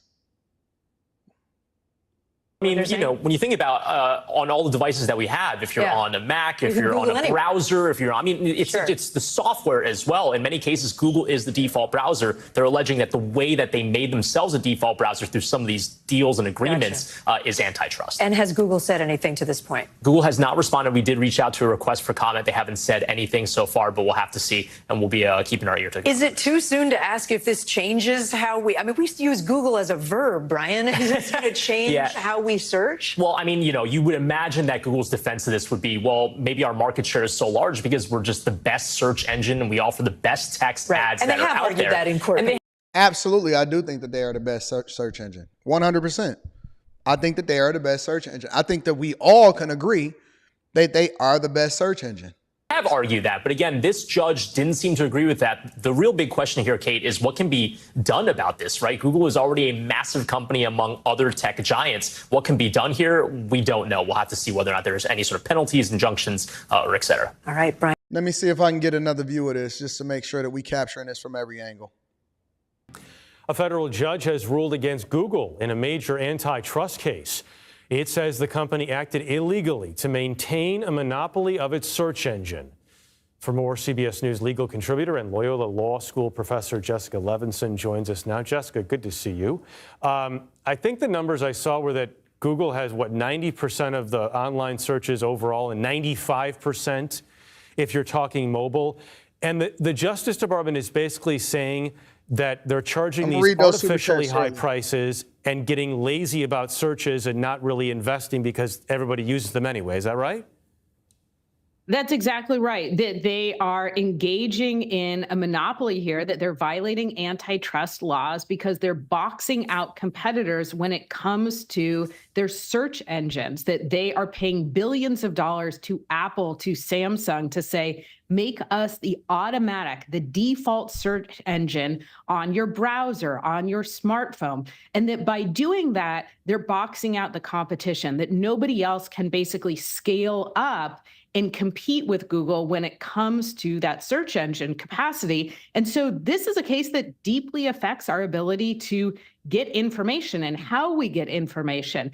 This is separate from, although, as you said, somewhat related to, it's separate from a different action dealing with Google and how it shows ads. And it, again, trying to box out competitors with respect to advertising. I'm going to make myself feel old. So it's an interesting dynamic because on one hand, I can't imagine Apple and Samsung not taking all of those billions of dollars in order to have them as a default when they decide to do it. But so Apple would lose, Samsung would lose, and I'm not sure that Google would lose because I don't know that people would then. Listen, I'm going to be honest with you, and I love Microsoft. I'm invested in Microsoft. I think that Microsoft is possibly one of the best companies that I've ever invested in my entire life. But I've never used Bing ever. And I tried to use Bing a couple different times on the work computer, and it just wasn't a good experience for me. It just wasn't a good experience. I mean, the results is just not nice. I use Yahoo. Yahoo search results are abysmal. I get it. They control 90% of the market, and a lot of people would consider them a monopoly. But what's the alternative? Some people said that they use DuckDuckGo. I don't see nobody else saying that Bing. Some people are saying DuckDuckGo is a browser for scammers. I don't know what the alternative is. Yahoo search is trash, man. Bing isn't that bad. I don't know, man. It's just, I'm never going to use anything but Google, so I'm pretty sure that they're going to control 90% of the market. Maybe they're going to have a conversation about how they can break the company up. I don't know. But ladies and gentlemen, that's what's going on with Bing and its search on that type of front. Let me read some of these super chats, and then we're going to continue on with the show. Skinny Boy Django says, 10th super chat, damn, I almost teared up. Respect. Shout out to you. I appreciate you. Thank you for keeping track of how many super chats you sent also. Enforcer 2K9 says, I feel that victim mentality is the real reason why the smart Africans sold dumb Africans to the Europeans. They said these people are useless to us. Well, that's one way to look at it. To Sundeer, you're a cute one. I see you all my Canadians out here. Let them be mad and pout. They choose to be perpetual victims and liberal pets. Hashtag the culture. I like that. You a smart one. I have to get you on Q Show. On Monday night. Five Brown says, AD, please stop letting these folks distract you. The audience is rapidly growing, so it's going to be some sensitive victim Olympians tapping into. No need to even address them. The bag chasers got you in the comments. Love you, big bro. Well, let me say this, Five Brown. Let me say this. It's not that they're distracting me. It's that I actually like, still at my core, helping people to understand that you can't run in the victim Olympics. I'm never, ever, ever going to get away from the core of who I am. I'm not. And I'm okay with being independent for the entirety of my career. And I'm okay with being for the people because that's just what I am. But that's what we do, Fi. We go off tangents. And that's what makes this show so unique, is that we don't just give the information. We don't just give the entertainment. We put the medicine in the candy. And sometimes you never know when I'm going to break out and have to have a real conversation, because chat lives matters, Fi. No, we don't care about no bigger audience. The bigger audience is going to have to adapt to us. We are not adapting to them. Alex Delano says, young black man with no kids, and I made some terrible life choices that put me in a hole, but I refuse to be a victim. Let me get a round of applause. I'm focusing on me until I can be an asset to my family. Your words resonate, AD. Shout out to Alex taking accountability and responsibility for his life. Ken J in the building says, AT&T is a monopoly that stemmed from a monopoly. Shout out to you. I appreciate you. Shout out to Ken J. I appreciate y'all. Let's continue on with the show. Any new audience members, y'all gonna just have to adapt to what we do here. We not changing. We never changing for y'all. Y'all just gonna have to get on board. Saddle up. Get on board. Saddle up. You know what I'm saying? Let's continue to rock out. And thank you to Fi Brown. Thank you to everybody that continues to hold me down. I appreciate y'all. What we got up next here? Oakland and San Francisco. Going to hell. Got to keep y'all up to date on what's going on the West Coast. Make sure y'all hit a like for the algorithm, subscribe to the channel, and turn on your notifications. Elon Musk is finally moving the rest of his employees first out of San Francisco, but it gets worse. Well, X, the social media platform formerly known as Twitter, is leaving San Francisco. KTVU's Christian Captain joining us live from the city. And Christian, the company will remain in the Bay Area, at least for now. Yeah, that's right. We are here in San Francisco at Twitter's current headquarters. The once famous Twitter sign on the building behind me already gone, and the employees that are still working there in that building, if they want to stay with X, will have to move if they want to stay with the company. X, the social media platform formerly known as Twitter, has been headquartered here in San Francisco since 2006, but now that era is coming to an end. San Francisco's mayor responded to the news report saying, quote, "We are aware of Elon's plans to move a small remaining number of employees from X's HQ out of San Francisco. Our focus remains on working with and supporting the many businesses that call SF home, from global headquarters to leading AI companies and thousands of small businesses." Elon Musk said on X last month that he would be moving the headquarters out of the city, citing street conditions and following new laws aimed at protecting trans youth. Bob O'Donnell from Technalysis says the move was expected and could come down to a combination. Dang, that's so tripped out to see that sign. I think that used to be the Twitter sign. That used to be a Twitter sign, that white thing right there. Man, let me see if I can pull up a picture of it.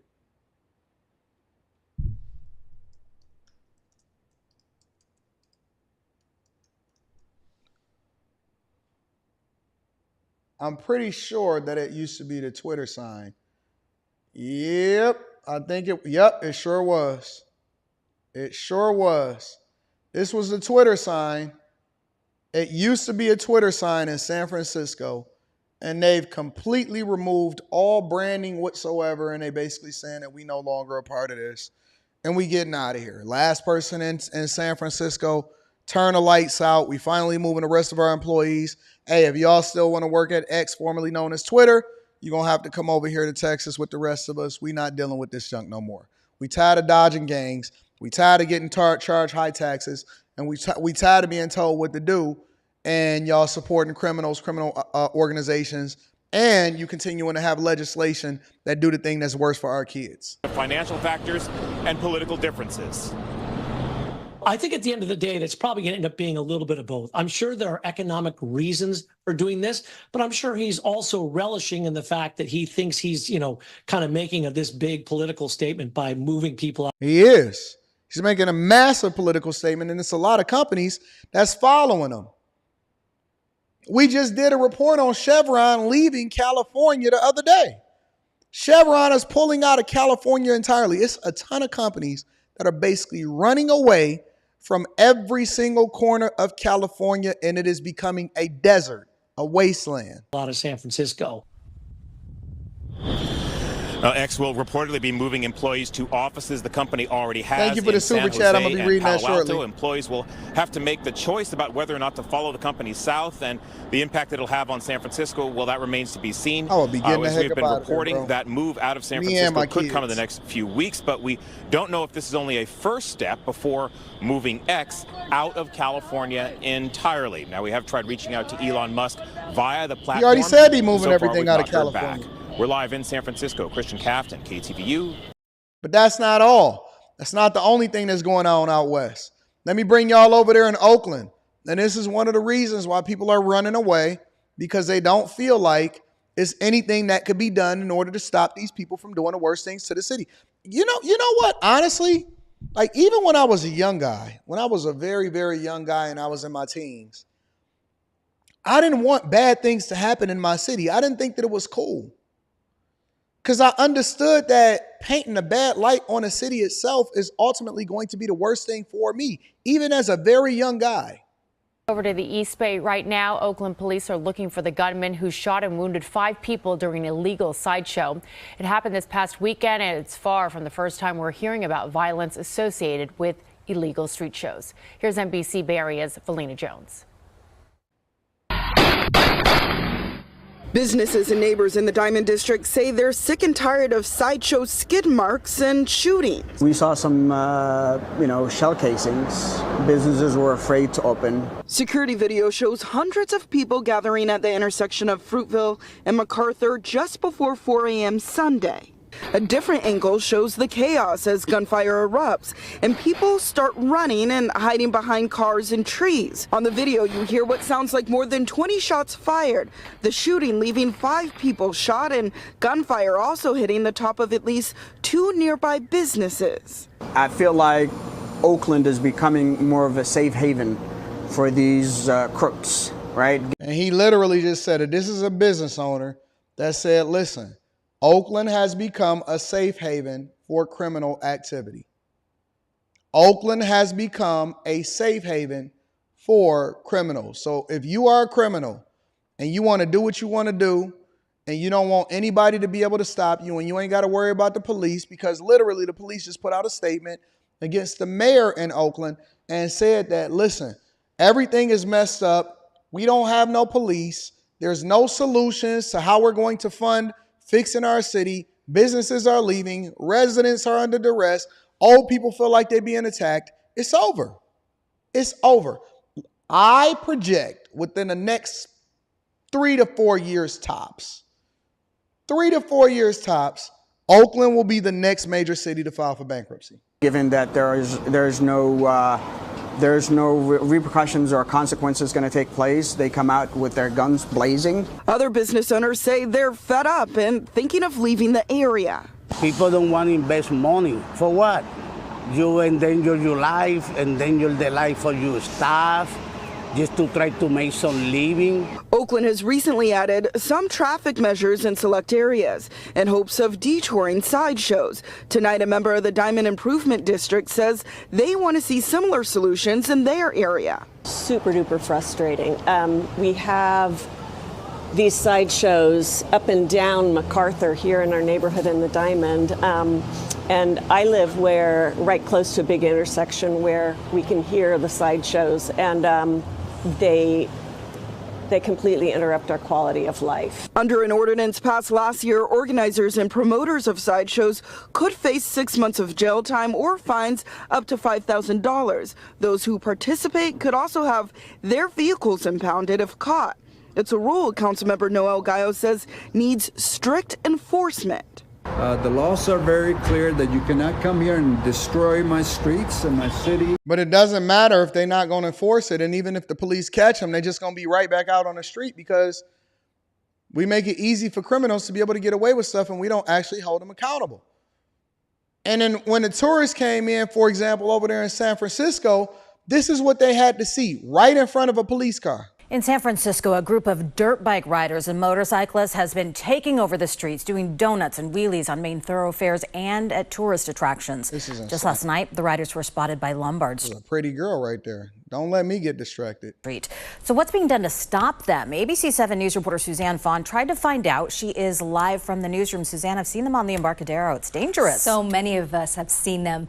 Yes, perhaps you've seen them. Perhaps you've heard them here in San Francisco circling around. People we talk to say it is, of course, dangerous.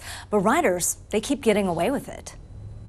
It's just a block up there, up Lombard Street at the bottom of the curvy street. People still visiting San Francisco for tourism. Like, I want to go to San Francisco and see what it's like. I didn't know that y'all was still visiting San Francisco. Iqbal couldn't believe what he saw Sunday night at Lombard and Leavenworth Streets in San Francisco. It was probably 15 plus of actual bikers. Iqbal captured video of the bikers coming down Lombard Street just before 6 p.m. The bikers are coming down the hill and they're just honking. And then this happened. That's when I seen the... Look at the police officer right there. They making a mockery of the justice system. Look at the police officer right there. 1, 2, 3 bikers starting to circle and doing wheelies and kind of just burning rubber around the officer there. A handful of bikers circles an officer who's there to help direct traffic.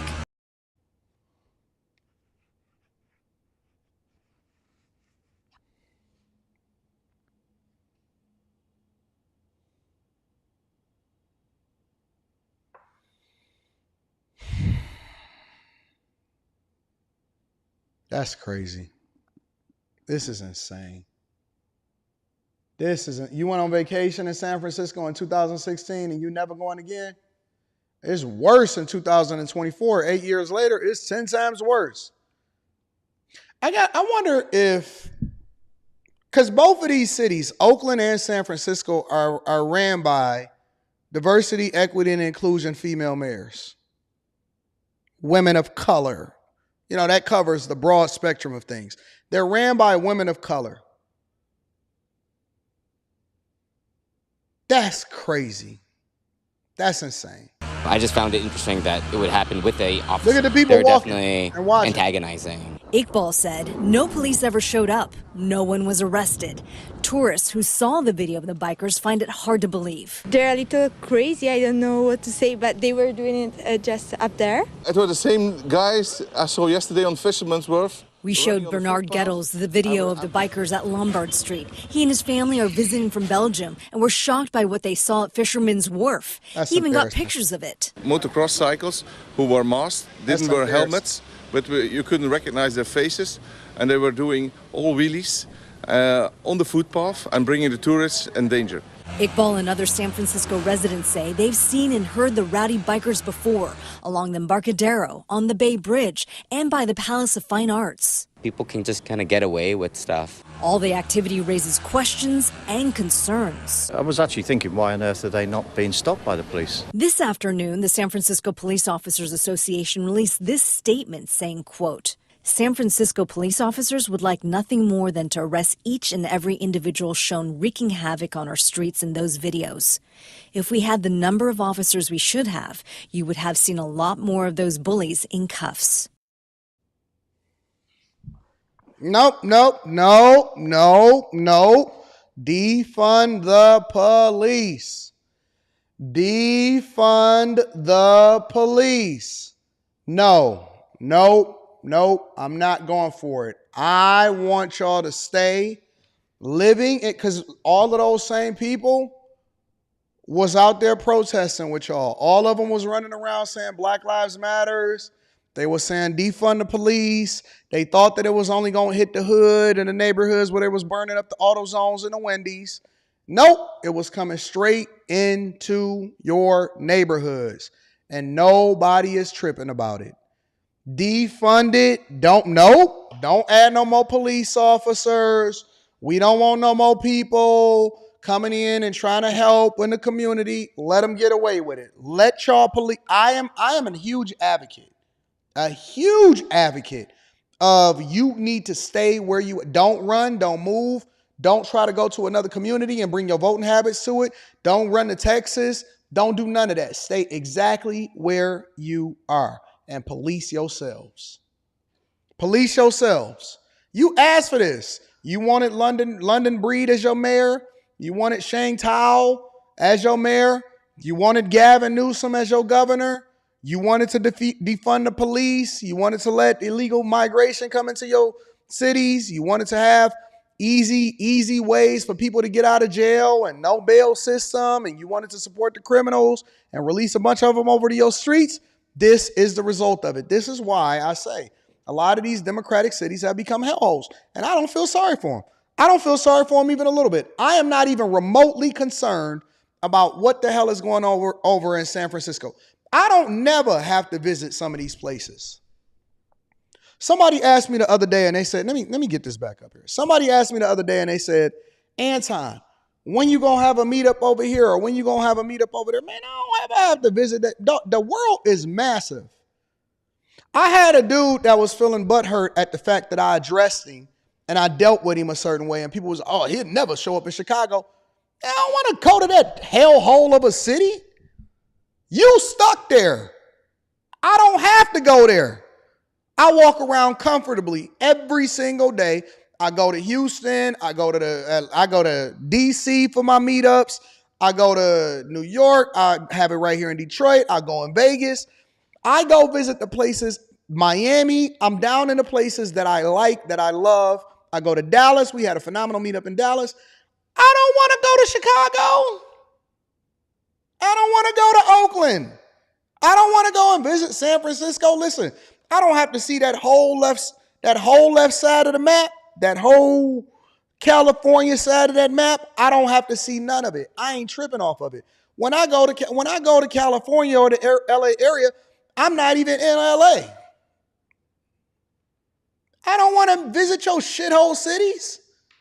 I'm cool. I'm good. Shout out to my people over in those cities.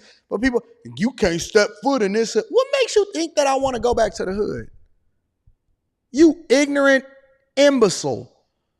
I don't even want to go to the hood in the cities that I'm in.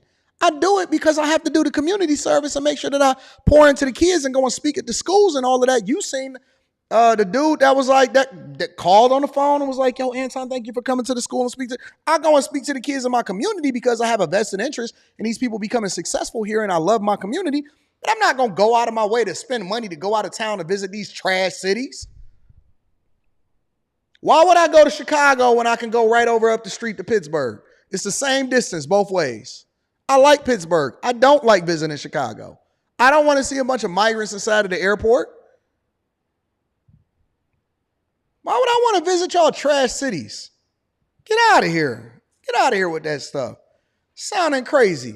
Why won't you go and visit? You can't come to this hood. I don't want to come to your hood. You trying to get out of there. Why would I want to break into prison? Who trying to break into prison? Why would you try to break into prison? That's called slumming. Slumming. We used to tease the white girls that went to private school that would come into the hood and try to be cool, and they didn't even know that they was fooled. Everybody was just trying to bust them down and then leverage them and then go in their daddy house so they can case the place and then rob them. It's called slumming. Why would I want to go slumming? Who want to go slumming? Y'all want to go slumming in LA? Y'all want to go slumming on the south side of Chicago? They trying to leave. They trying to break out like they're in prison. Why would I want to break in? Slumming in your city. Get out of here with that. Crazy fools. You can't come to my city. Okay. Hey, who's signing up to go to the south side of Chicago, y'all? Only thing over there in LA is the Lakers. And I'd rather go see the Clippers now because they got a better arena. Jay Johnson says, AD, you got the best Umar and Johnson impression. I hope you brothers were listening. I hope you brothers were listening. I hope you brothers were listening. I hope you brothers was listening. I hope you brothers was listening. Because if you're not understanding, overstanding, and piece of Pan-Africanism, shout out to my black queen, my melanated sisters. No snow bunnies, no salsa, no rice, no salsa, no crackers, no potato salad. Okay? Shout out to Umar Johnson Phenomenal content creator, if I do say so myself. Glow, I got more rich friends. Y'all said I got rich friends? Y'all said I got rich friends? Said I missed the Q show last night. Got to catch a little baby. Oh, you missed a hell of a show, Glow. Glow, you big Glow. You missed a heck of a show, Glow. I can't believe you missed it. Last night was one for the record books. We had 3,000 plus up in there rocking. Shout out to Big Glow. Thank you for holding me down, Big Dog. Devastator says, finally made it to one of the shows since the change. Got too comfortable just rewatching the show at the old time. Welcome back, Devastator. Jay Johnson is in the building, says, remember what I said about MacArthur Ave? We telling you what it's like out here. Shout out to my dog, Jay Johnson. High Tolerance is in the building, says, city is under siege. Steven Seagal would say hell no. And RoboCop. Cash App might be the next to vacate the Bay after the founder lost his life to recklessness. Yep, I remember that. A-Man01 says, tell him AD, ain't nothing to go back to. I'm never trying to go back. How can you go forward if you're looking backwards? How can you go forward if you're looking backwards? Anybody that tell you that you got to go back to the hood, just leave them behind and keep it moving. All right, y'all, let's continue on with the show. We got to continue on with the show. Market sell-off. Let's talk about whether it's an economic recession. Now, I actually wanted to start with Trump, National Press Secretary, that's basically saying that we got an economic recession that's looming, and I'm going to give you all my thoughts. Make sure y'all get a like for the YouTube algorithm. Subscribe to the channel and turn on your notifications. Get the likes up. National Press Secretary for the Trump 2024 campaign. Caroline, it's great to have you on. It's good to see you here on the Evening Edit. Thanks for joining us. Okay, tell us, how is the campaign handling President Trump's comment last week that got a lot of headlines that Kamala Harris turned black? Does the campaign see that as a setback? No, absolutely not. President Trump, as always, is just raising questions that many people in the black community have raised about Kamala Harris. But we are also focusing on Kamala Harris's disastrous record. And today, as you mentioned, the stock market is crashing. An economic recession is looming. People have less money in their pocketbooks today than they did under President Trump's leadership. And President Trump has been talking about that all day long, saying this is the Kamala crash. And he's 100% right about that. Kamala Harris has supported all of Joe Biden's disastrous economic policies over the past 4 years.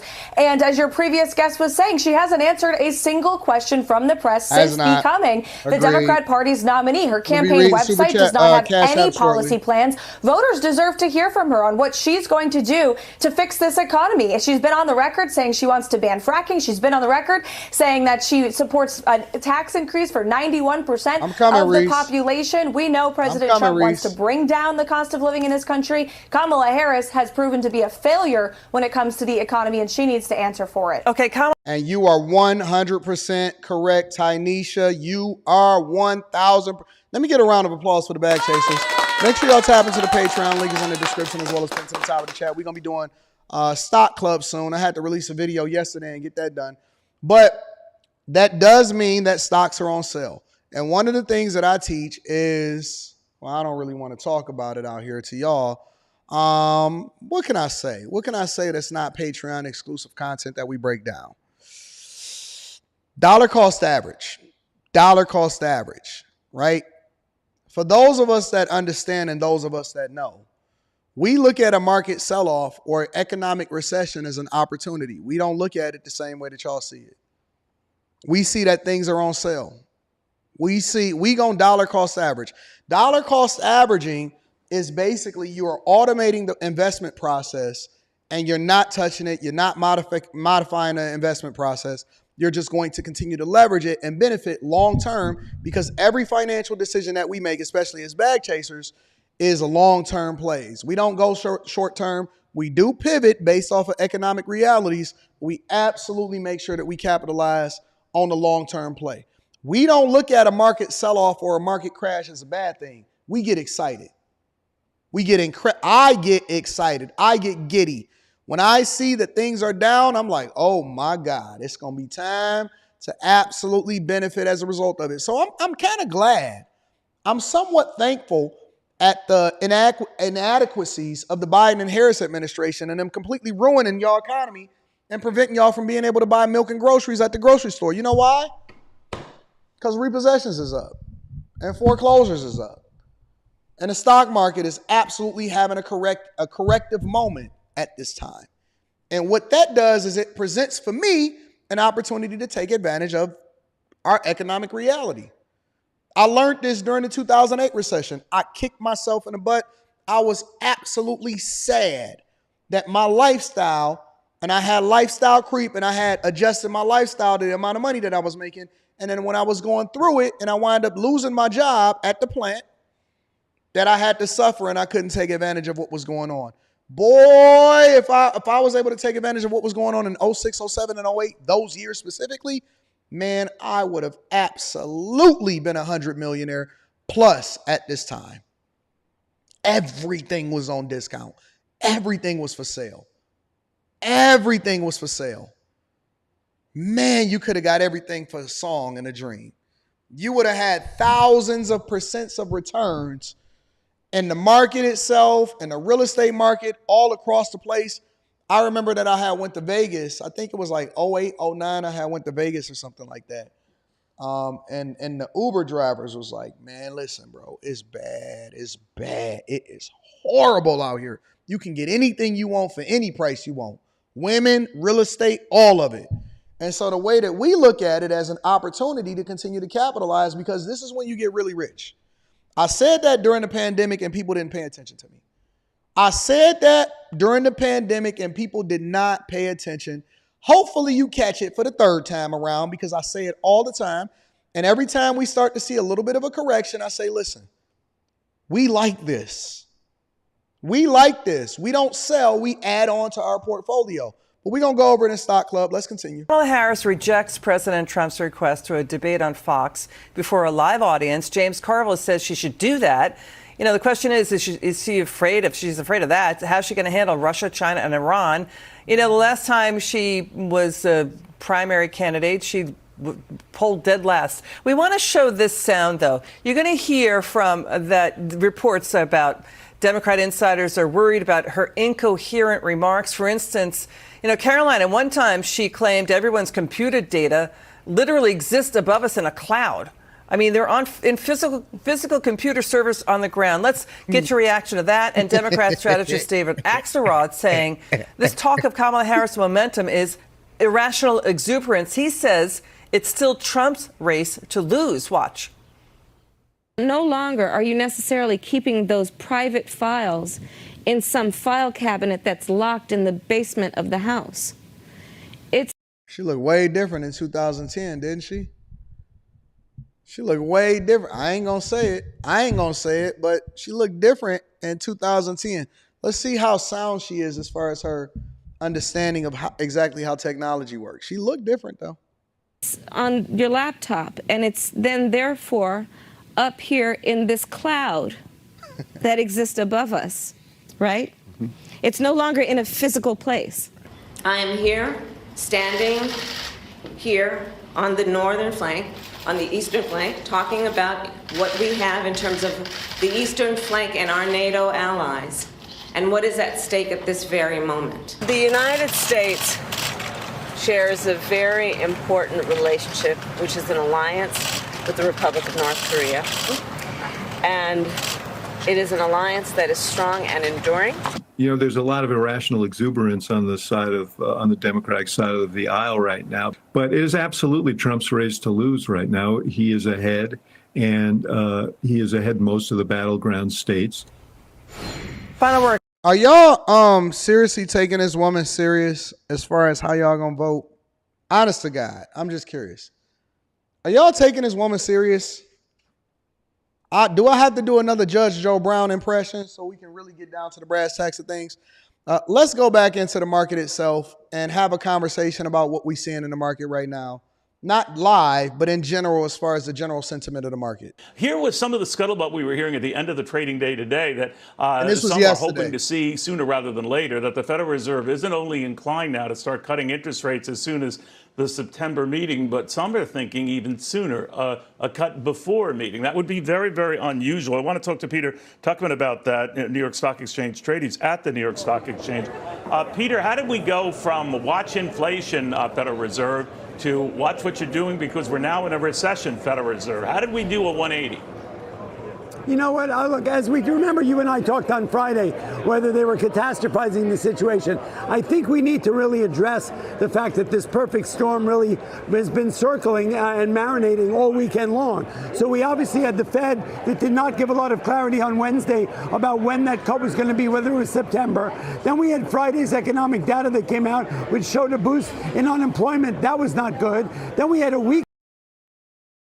I thought that our economic reality was better than what they presenting to us on the Democratic side. Unemployment is up. The market is absolutely in shambles. They saying that we're heading towards correction territory, even though we got a recovery today in particular. I'm looking at my stocks in particular, and so they're doing pretty well. People are literally scared of a recession. You ain't got to be scared of a recession. You already there. Let me help you to understand something. You already there, honest to God. Forget the markets. Forget what Kamala Harris and Biden is saying to y'all. I'm telling you that you have to take inventory of your own personal situation and know that it's a strong possibility that you, as an everyday American, has been living in a recession for a while now. And it's a really, really, really big deal for you. I don't know how y'all even lean on identity politics considering that your life has been recessionary and almost depression-like since this administration took office. Y'all messed up. You messed up. Some of y'all forgot that the only reason that you were surviving in the first place is because the rent moratorium, they didn't help you to be able to pay your bills more effectively. You've been messed up for a long time. Dog, debt is out of control. Trillions of dollars in credit card debt amongst consumers. People are literally losing their homes. Do you know why everybody is running over to the assessor's office in a lot of y'all cities and saying, oh my God, this is too high? Because your mortgage payment is too high. Your mortgage payment is too high now.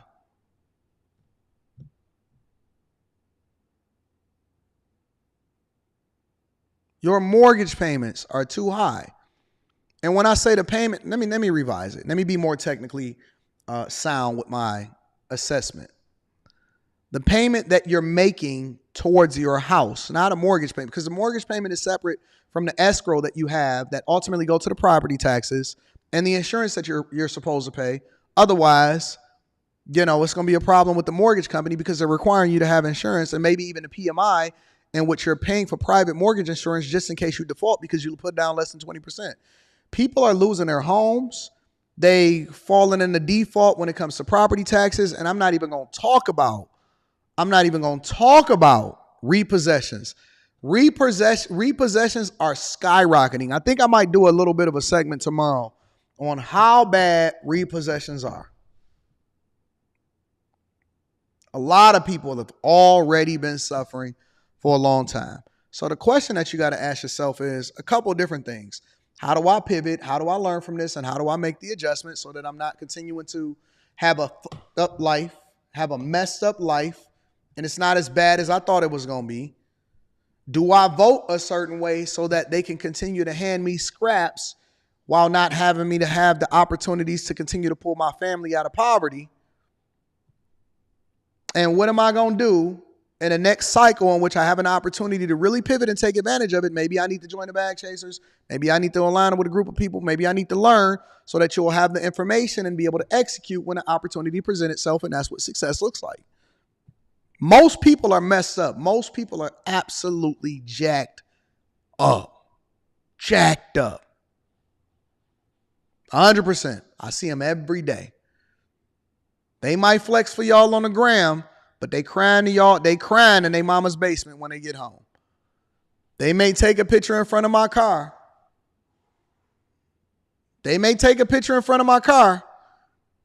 But they probably got their car stolen and didn't have car insurance, and that's going to come back to bite them long term. Trust me, I know. I've been through it. I've been through it. I lost everything. This is not somebody that's just talking pie in the sky, ain't never seen it. I've been through it. Again, full of fear-mongering around the Middle East and Iran attacking Israel. And then you had the Japanese market go down the largest amount since 1987. And all of that together added to this crazy fear thing. We saw the VIX spike up above 65 today, which showed fear, as your prior speaker said, not panic, but fear. And so I don't think this is much a reflection on the economy as much of a perfect storm around all these components that are happening in the market. Fundamentally, nothing that much has changed economically since 10 days ago when we were trading at record highs across the board and everyone was saying there's never another down day on Wall Street.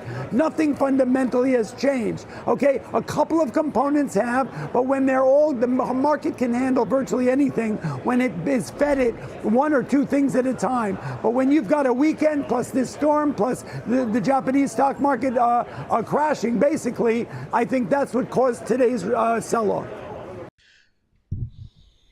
Assets, y'all. Assets. I don't hoard cash. I just make sure I keep buying, especially when I can get it at a discount. Bought crazy yesterday and benefited from it, from the bounce back today alone. So anyways, that's the economic reality right now. I think that we really need to get these people out of office. We got to get this Biden administration, Harris administration out of office. Do not vote blue. I can't tell y'all that. I'm not voting blue. I think that y'all need to be a little bit more mindful of what you're voting for. We're going to talk about one more thing, but before we do so, let me read some of these super chats. Florida Panoramic says $200 to $300 monthly to invest. What stocks would you buy? You need to invest in the S&P 500 before you start getting into actual individual stocks. Make sure that y'all tap into the Patreon, because read the most recent stock clubs or look at the most recent stock clubs, because I teach the 8 things that I look for when I'm looking to invest in a company. It's not what stocks I would buy. It's, are you doing the research and do you understand the industry that you're participating in? So before you get into individual stocks, the best and the safest place is either mutual funds or just get into the S&P 500. And then as you do the research and as you leverage the information that we give you in Stock Club on what to look for when you invest in these companies, then you can make a more informed decision and you can go from there. So I wouldn't tell you what to buy. I just show you how I do the research and what I look for. Feet Funkerson says, still available to help with resumes for federal jobs for free. You need a USA job account to submit the resume and apply for positions. Put your information inside of the chat, big dog, so the people can get that. Thank you for rocking out. Reese! Shout out to Reese, says, so glad I found your content refreshingly honest, delivery, and informative. See you guys in the Berg. I'm going to the Berg. I love Pittsburgh. I'm going to the Berg. Who coming to the Berg to come and kick it with me? I got to find some dates. David Simpson says, but she a black, brown woman. We need representation. F that. Listen, we need money in our pockets. An opportunity to be able to run it up. I agree. Victor Williams says, who woke up Einstein? Shout out to Victor Williams. I appreciate you, big dog. Yeah, he was on that last segment kicking it, wasn't he? I want to go into this last part. I thought that this was interesting. And instead of doing a reaction video, I wanted to have this last part presented to y'all. And I wanted to talk about home payments, because in this economic reality, I think that a lot of people got in over their heads with the homes that they bought. I remember during the pandemic, people were paying $100,000 or more over asking price with no inspection whatsoever. I said, these people are out of their minds. Y'all remember? Some of y'all was here during the Millionaire Morning Show and go to Pittsburgh, Brittany B. You could drive to the Berg, Keisha. All right, we might figure that out. Kevin, y'all saying Pittsburgh? I bet. I'm coming to Pittsburgh. I might just stop over to Pittsburgh on impromptu level and just say, hey, man, I'm about to be in Pittsburgh this weekend. Let's kick it. Anyways, a lot of people got in over their heads. A lot of people buy homes and they don't really understand the costs that come along with it. They don't understand the true costs of money. They don't understand the interest rates. They just look at their payment. Most people only look at things based off the payment. Can I afford the payment? Can I afford the payment? Can I afford the payment? That is absolutely the silliest thing that you could ever come up with. And they saying that it's a lot of fees that come along with home ownership. And I would like to break this down on a fundamental level. Make sure y'all hit a like for the algorithm, subscribe to the channel, and turn on your notifications as rock out. Record high inflation may have people questioning whether home ownership is a good investment. Property taxes on the median single-family home have risen by more than 25% between 2019 and 2023. There's also been about a 20% increase in home insurance premiums between 2021 and 2023, according to insurance comparison company Insurify. Imagine if your home insurance is going up 20%. Did you anticipate that? I know that it's people over there in Florida and California is literally going without insurance at all.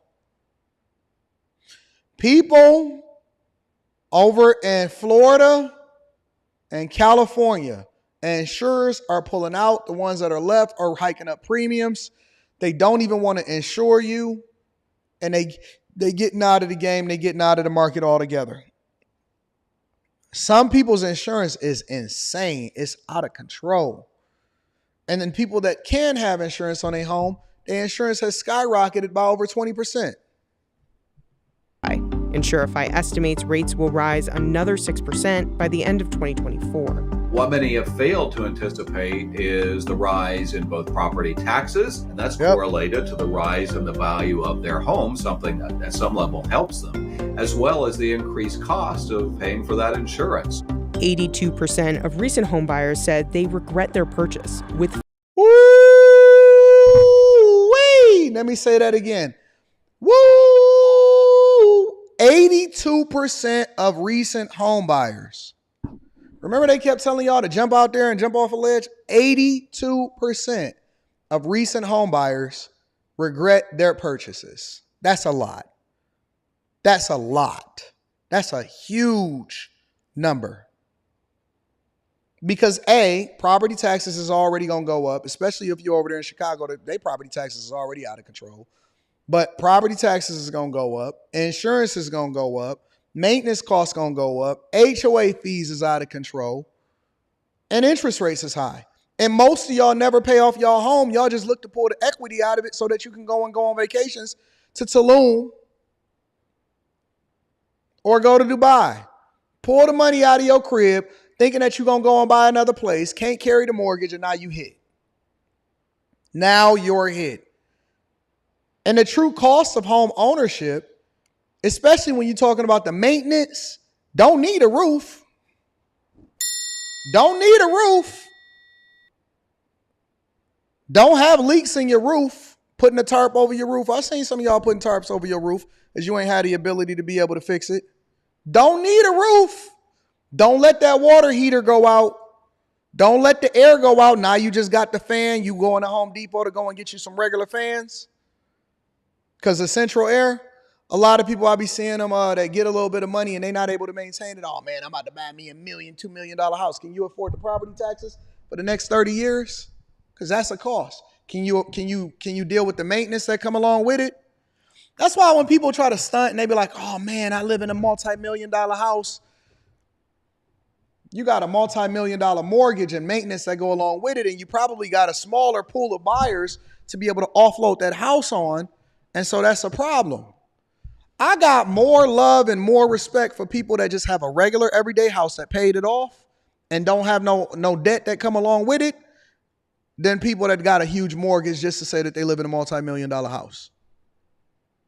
I have more respect if you have a clean, paid off home, which is the goal. The goal is to keep more money in so that you can have assets that make you more money instead of spending more money to impress people that don't care nothing about you. If you have a clean, comfortable, and then get to the point to where you can pay off your home, and then that's all you got is maintenance, insurance, and property taxes to go along with it, because you're never going to fully own your home.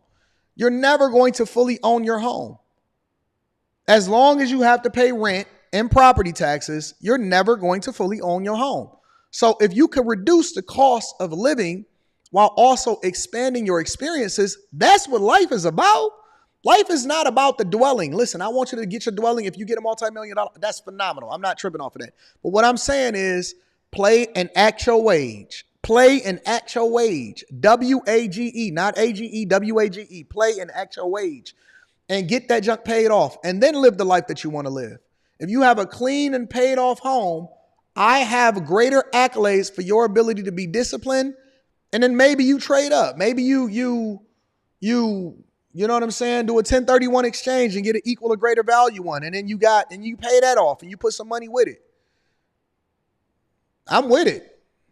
44% saying they've had to take on additional debt to maintain their standard of living. Just because a person may own a valuable home doesn't necessarily mean that they're financially set. There are other costs associated to maintaining that property. Unfortunately, a lot of people go into buying a home and they don't understand that their monthly payment could change. More than 1 in 4 And you got to make sure that you don't get laid off so that you can make that monthly payment forever. 30% of their income on housing costs, implying they're cost burdened. House poor. Here's why home payments are skyrocketing and how people shopping for a home can prepare. Homeownership is the primary path toward wealth creation in the United States. Single-family homeowners accumulate an average of $225,000 in wealth from their homes during a 10-year period, according to... Now remember, this is a false narrative that they try to teach you in order to try to incentivize you to buy a home. I want you to know that your first 10 years, 15 years of payments, if you are financing a home, is majority going to go to interest. So now you're depending on an appreciation of the market in order for you to be able to justify the cost. Well, when you first buy the home or when you sell that home, you're going to be paying real estate fees. And then on top of that, you don't take into consideration maintenance. So when we look at a traditional investment, let's say that you invest in a clothing company or a restaurant or whatever, we know the costs minus the gross revenue minus the cost is then what your margins are going to be. And the true cost of doing business is not just being able to buy a piece of food and then buy it for $1 and sell it for $2. The true cost of doing business is the employees that you had to hire, the maintenance, the rent, the facilities, the insurance, the utilities, everything that goes into running that business, the marketing, the website, social media presence, social media manager, paying influencers to come in and blow the place up, hoping that Keith Lee don't give you a bad review. All of that stuff is the true cost of doing business. We take that out of the equation because we're only comparing it to do rent.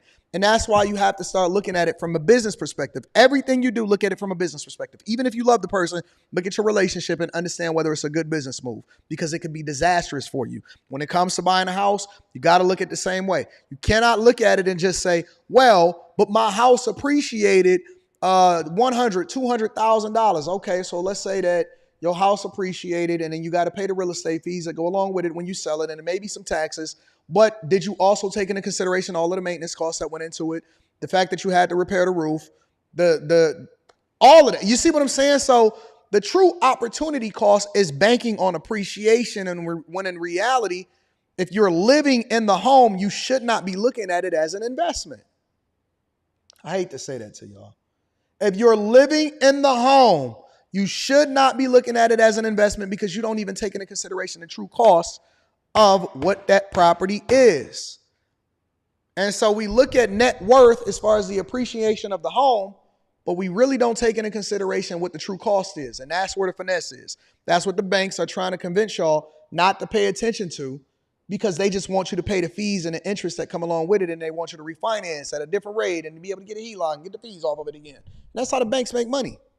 That's how the banks make money. The banks make money, the county make money, the insurance company make money, the people that do all of the maintenance of the house make money, the grass people make money, and then you banking on one day selling your property in order to get the true value of the home as far as the difference between what you owe and the appreciation on it. Don't look at the property that you live in as an investment.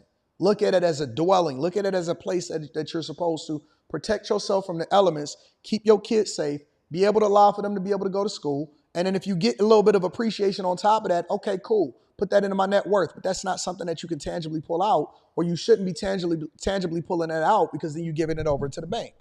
A 2022 report from the National Association of Realtors. That wealth sort of boils down to being primarily only on paper, and the time that you cash in that asset is when you sell the home. There's a saying, house rich, cash poor, meaning people may own a valuable home, but that doesn't always translate into having cash on hand. Home prices have been increasing over the last few years, and it's outpaced. Don't get finessed by looking at the cabinets. I need to just do a whole real estate breakdown. Like, I just need to tell y'all what to look for, how you should, if you're going to do a renovation, what you should put it into, where you get the most value out of your crib.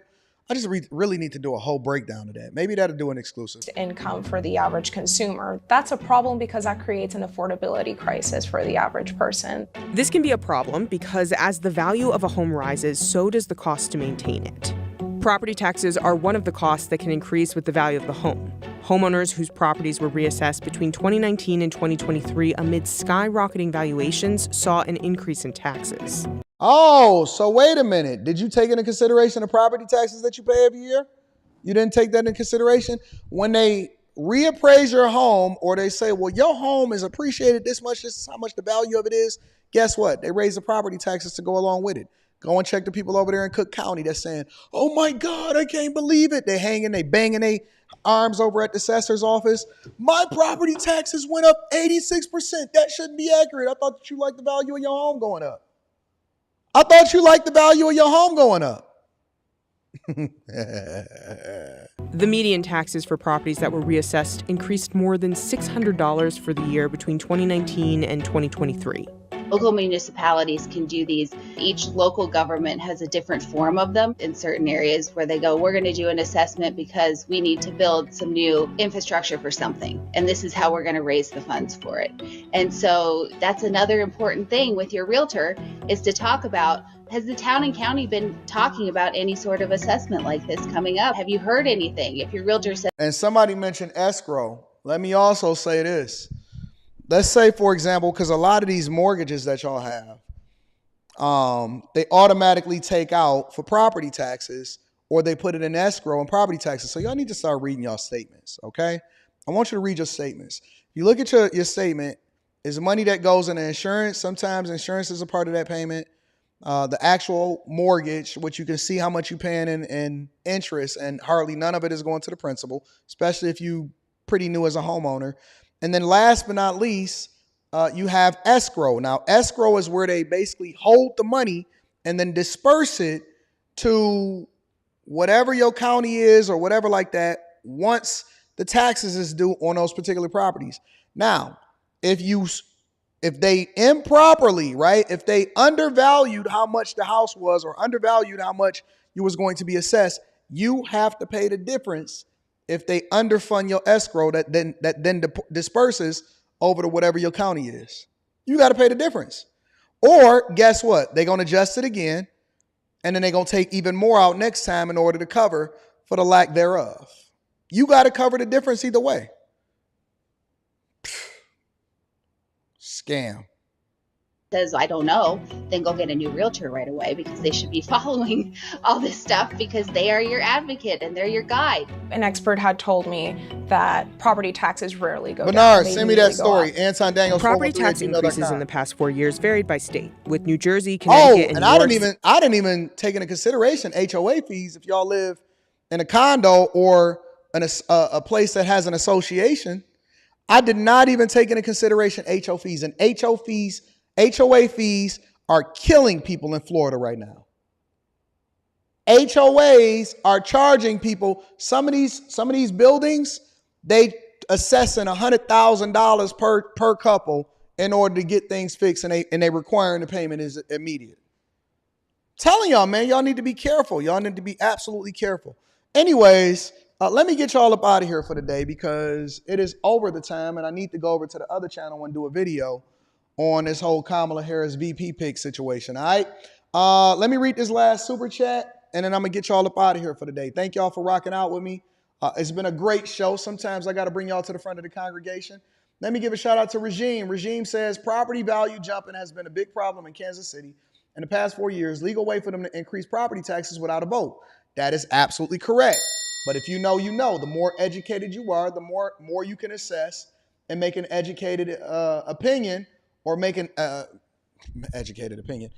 assessment of how it is that you need to be setting your budget for what type of property that y'all have. A lot of y'all just run out here and y'all want to go and get these properties because it's in a gated community, or you want to be in the who's who or the no. No, go somewhere where it's safe, that you can afford, that's only a percentage of what you make, so that you can be comfortable and then also be able to raise your family and have a decent dwelling to where you don't have to worry about going bankrupt, or if you lose your job, you're just absolutely going to be in shambles. The goal is to keep as much money as you can in order to invest, not give it away to the banks for free. All right. I love y'all. I appreciate y'all. I'm about to go over here and knock out this video on this other channel. And then I'm going to put up more information on Stock Club today. Dropped the video yesterday, putting up information about our next live stream on Stock Club today in the Patreon. If you're not a part of the Patreon, link is in the description as well as pinned to the top of the chat. And then on top of that, we got after hours tonight. I love y'all. I appreciate y'all. I'm going to holler at y'all later. Be safe, y'all.